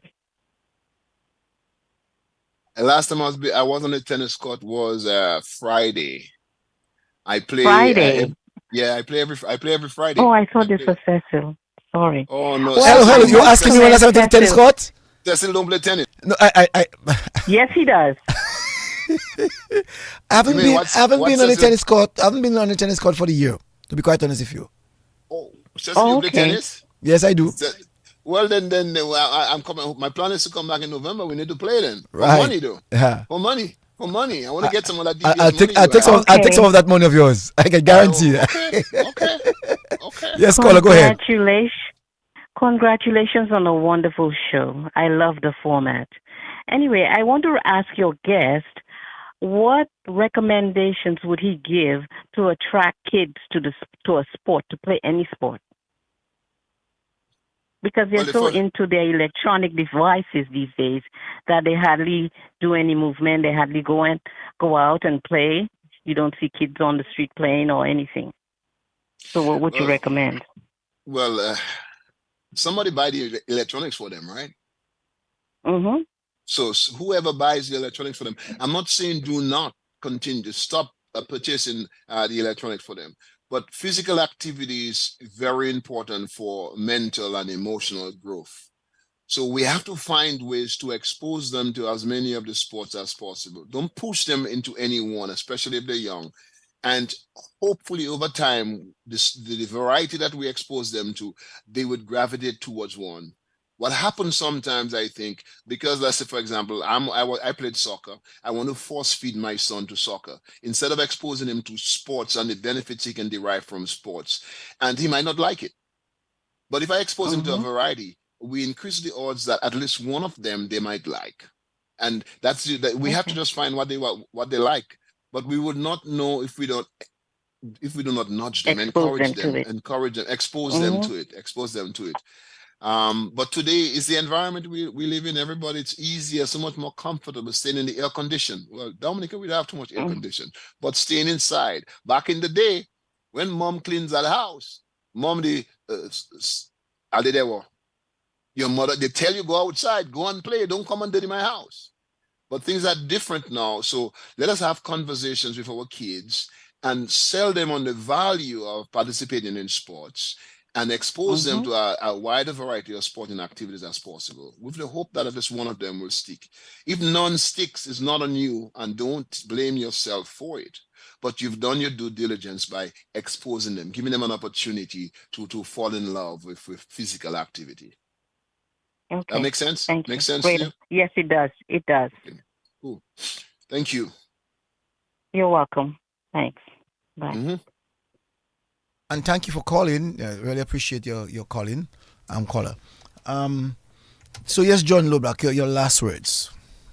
My last word is just thank you. I'm grateful that you consider me worthy to have at least something that I can share on your show. And I was wondering, even when I listened last week, what am I going to say for that length of time?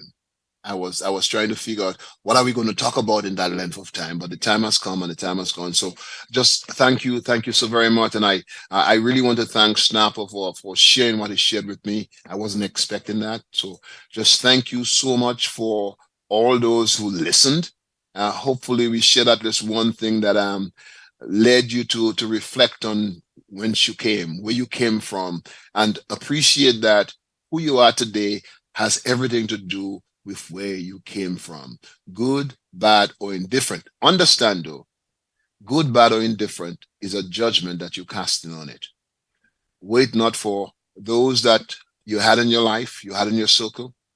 Those who stayed, those who've left, they have all contributed a nugget to your development as an individual. Just keep going and appreciate that you are enough. Never let anyone make you feel less than. You are more than. I appreciate you. Thank you so much.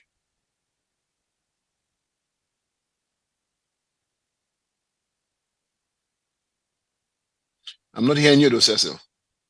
Sorry, I said that I want to say thank you to you, John Loblack, and I feel very worthy to be in your company, where Dr. John Loblack has been able to grace the microphones of DBS Radio and to let the rest of Dominica and the rest of the Caribbean and the world to know who you are and the things that you did and the success that you have brought through in the struggles that you have had.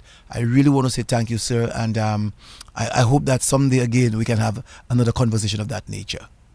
Cecil, and I hope that the next time we have a conversation, you'll remember the first name, Jolo. Forget this doctor for a moment. All right then. All right then. All right. Thanks, man, All right, again. peace. All right. One Bye-bye. love. Yes. Bye-bye. Bye-bye. Yes. Lord have mercy on our soul. I don't want peace. I want problems.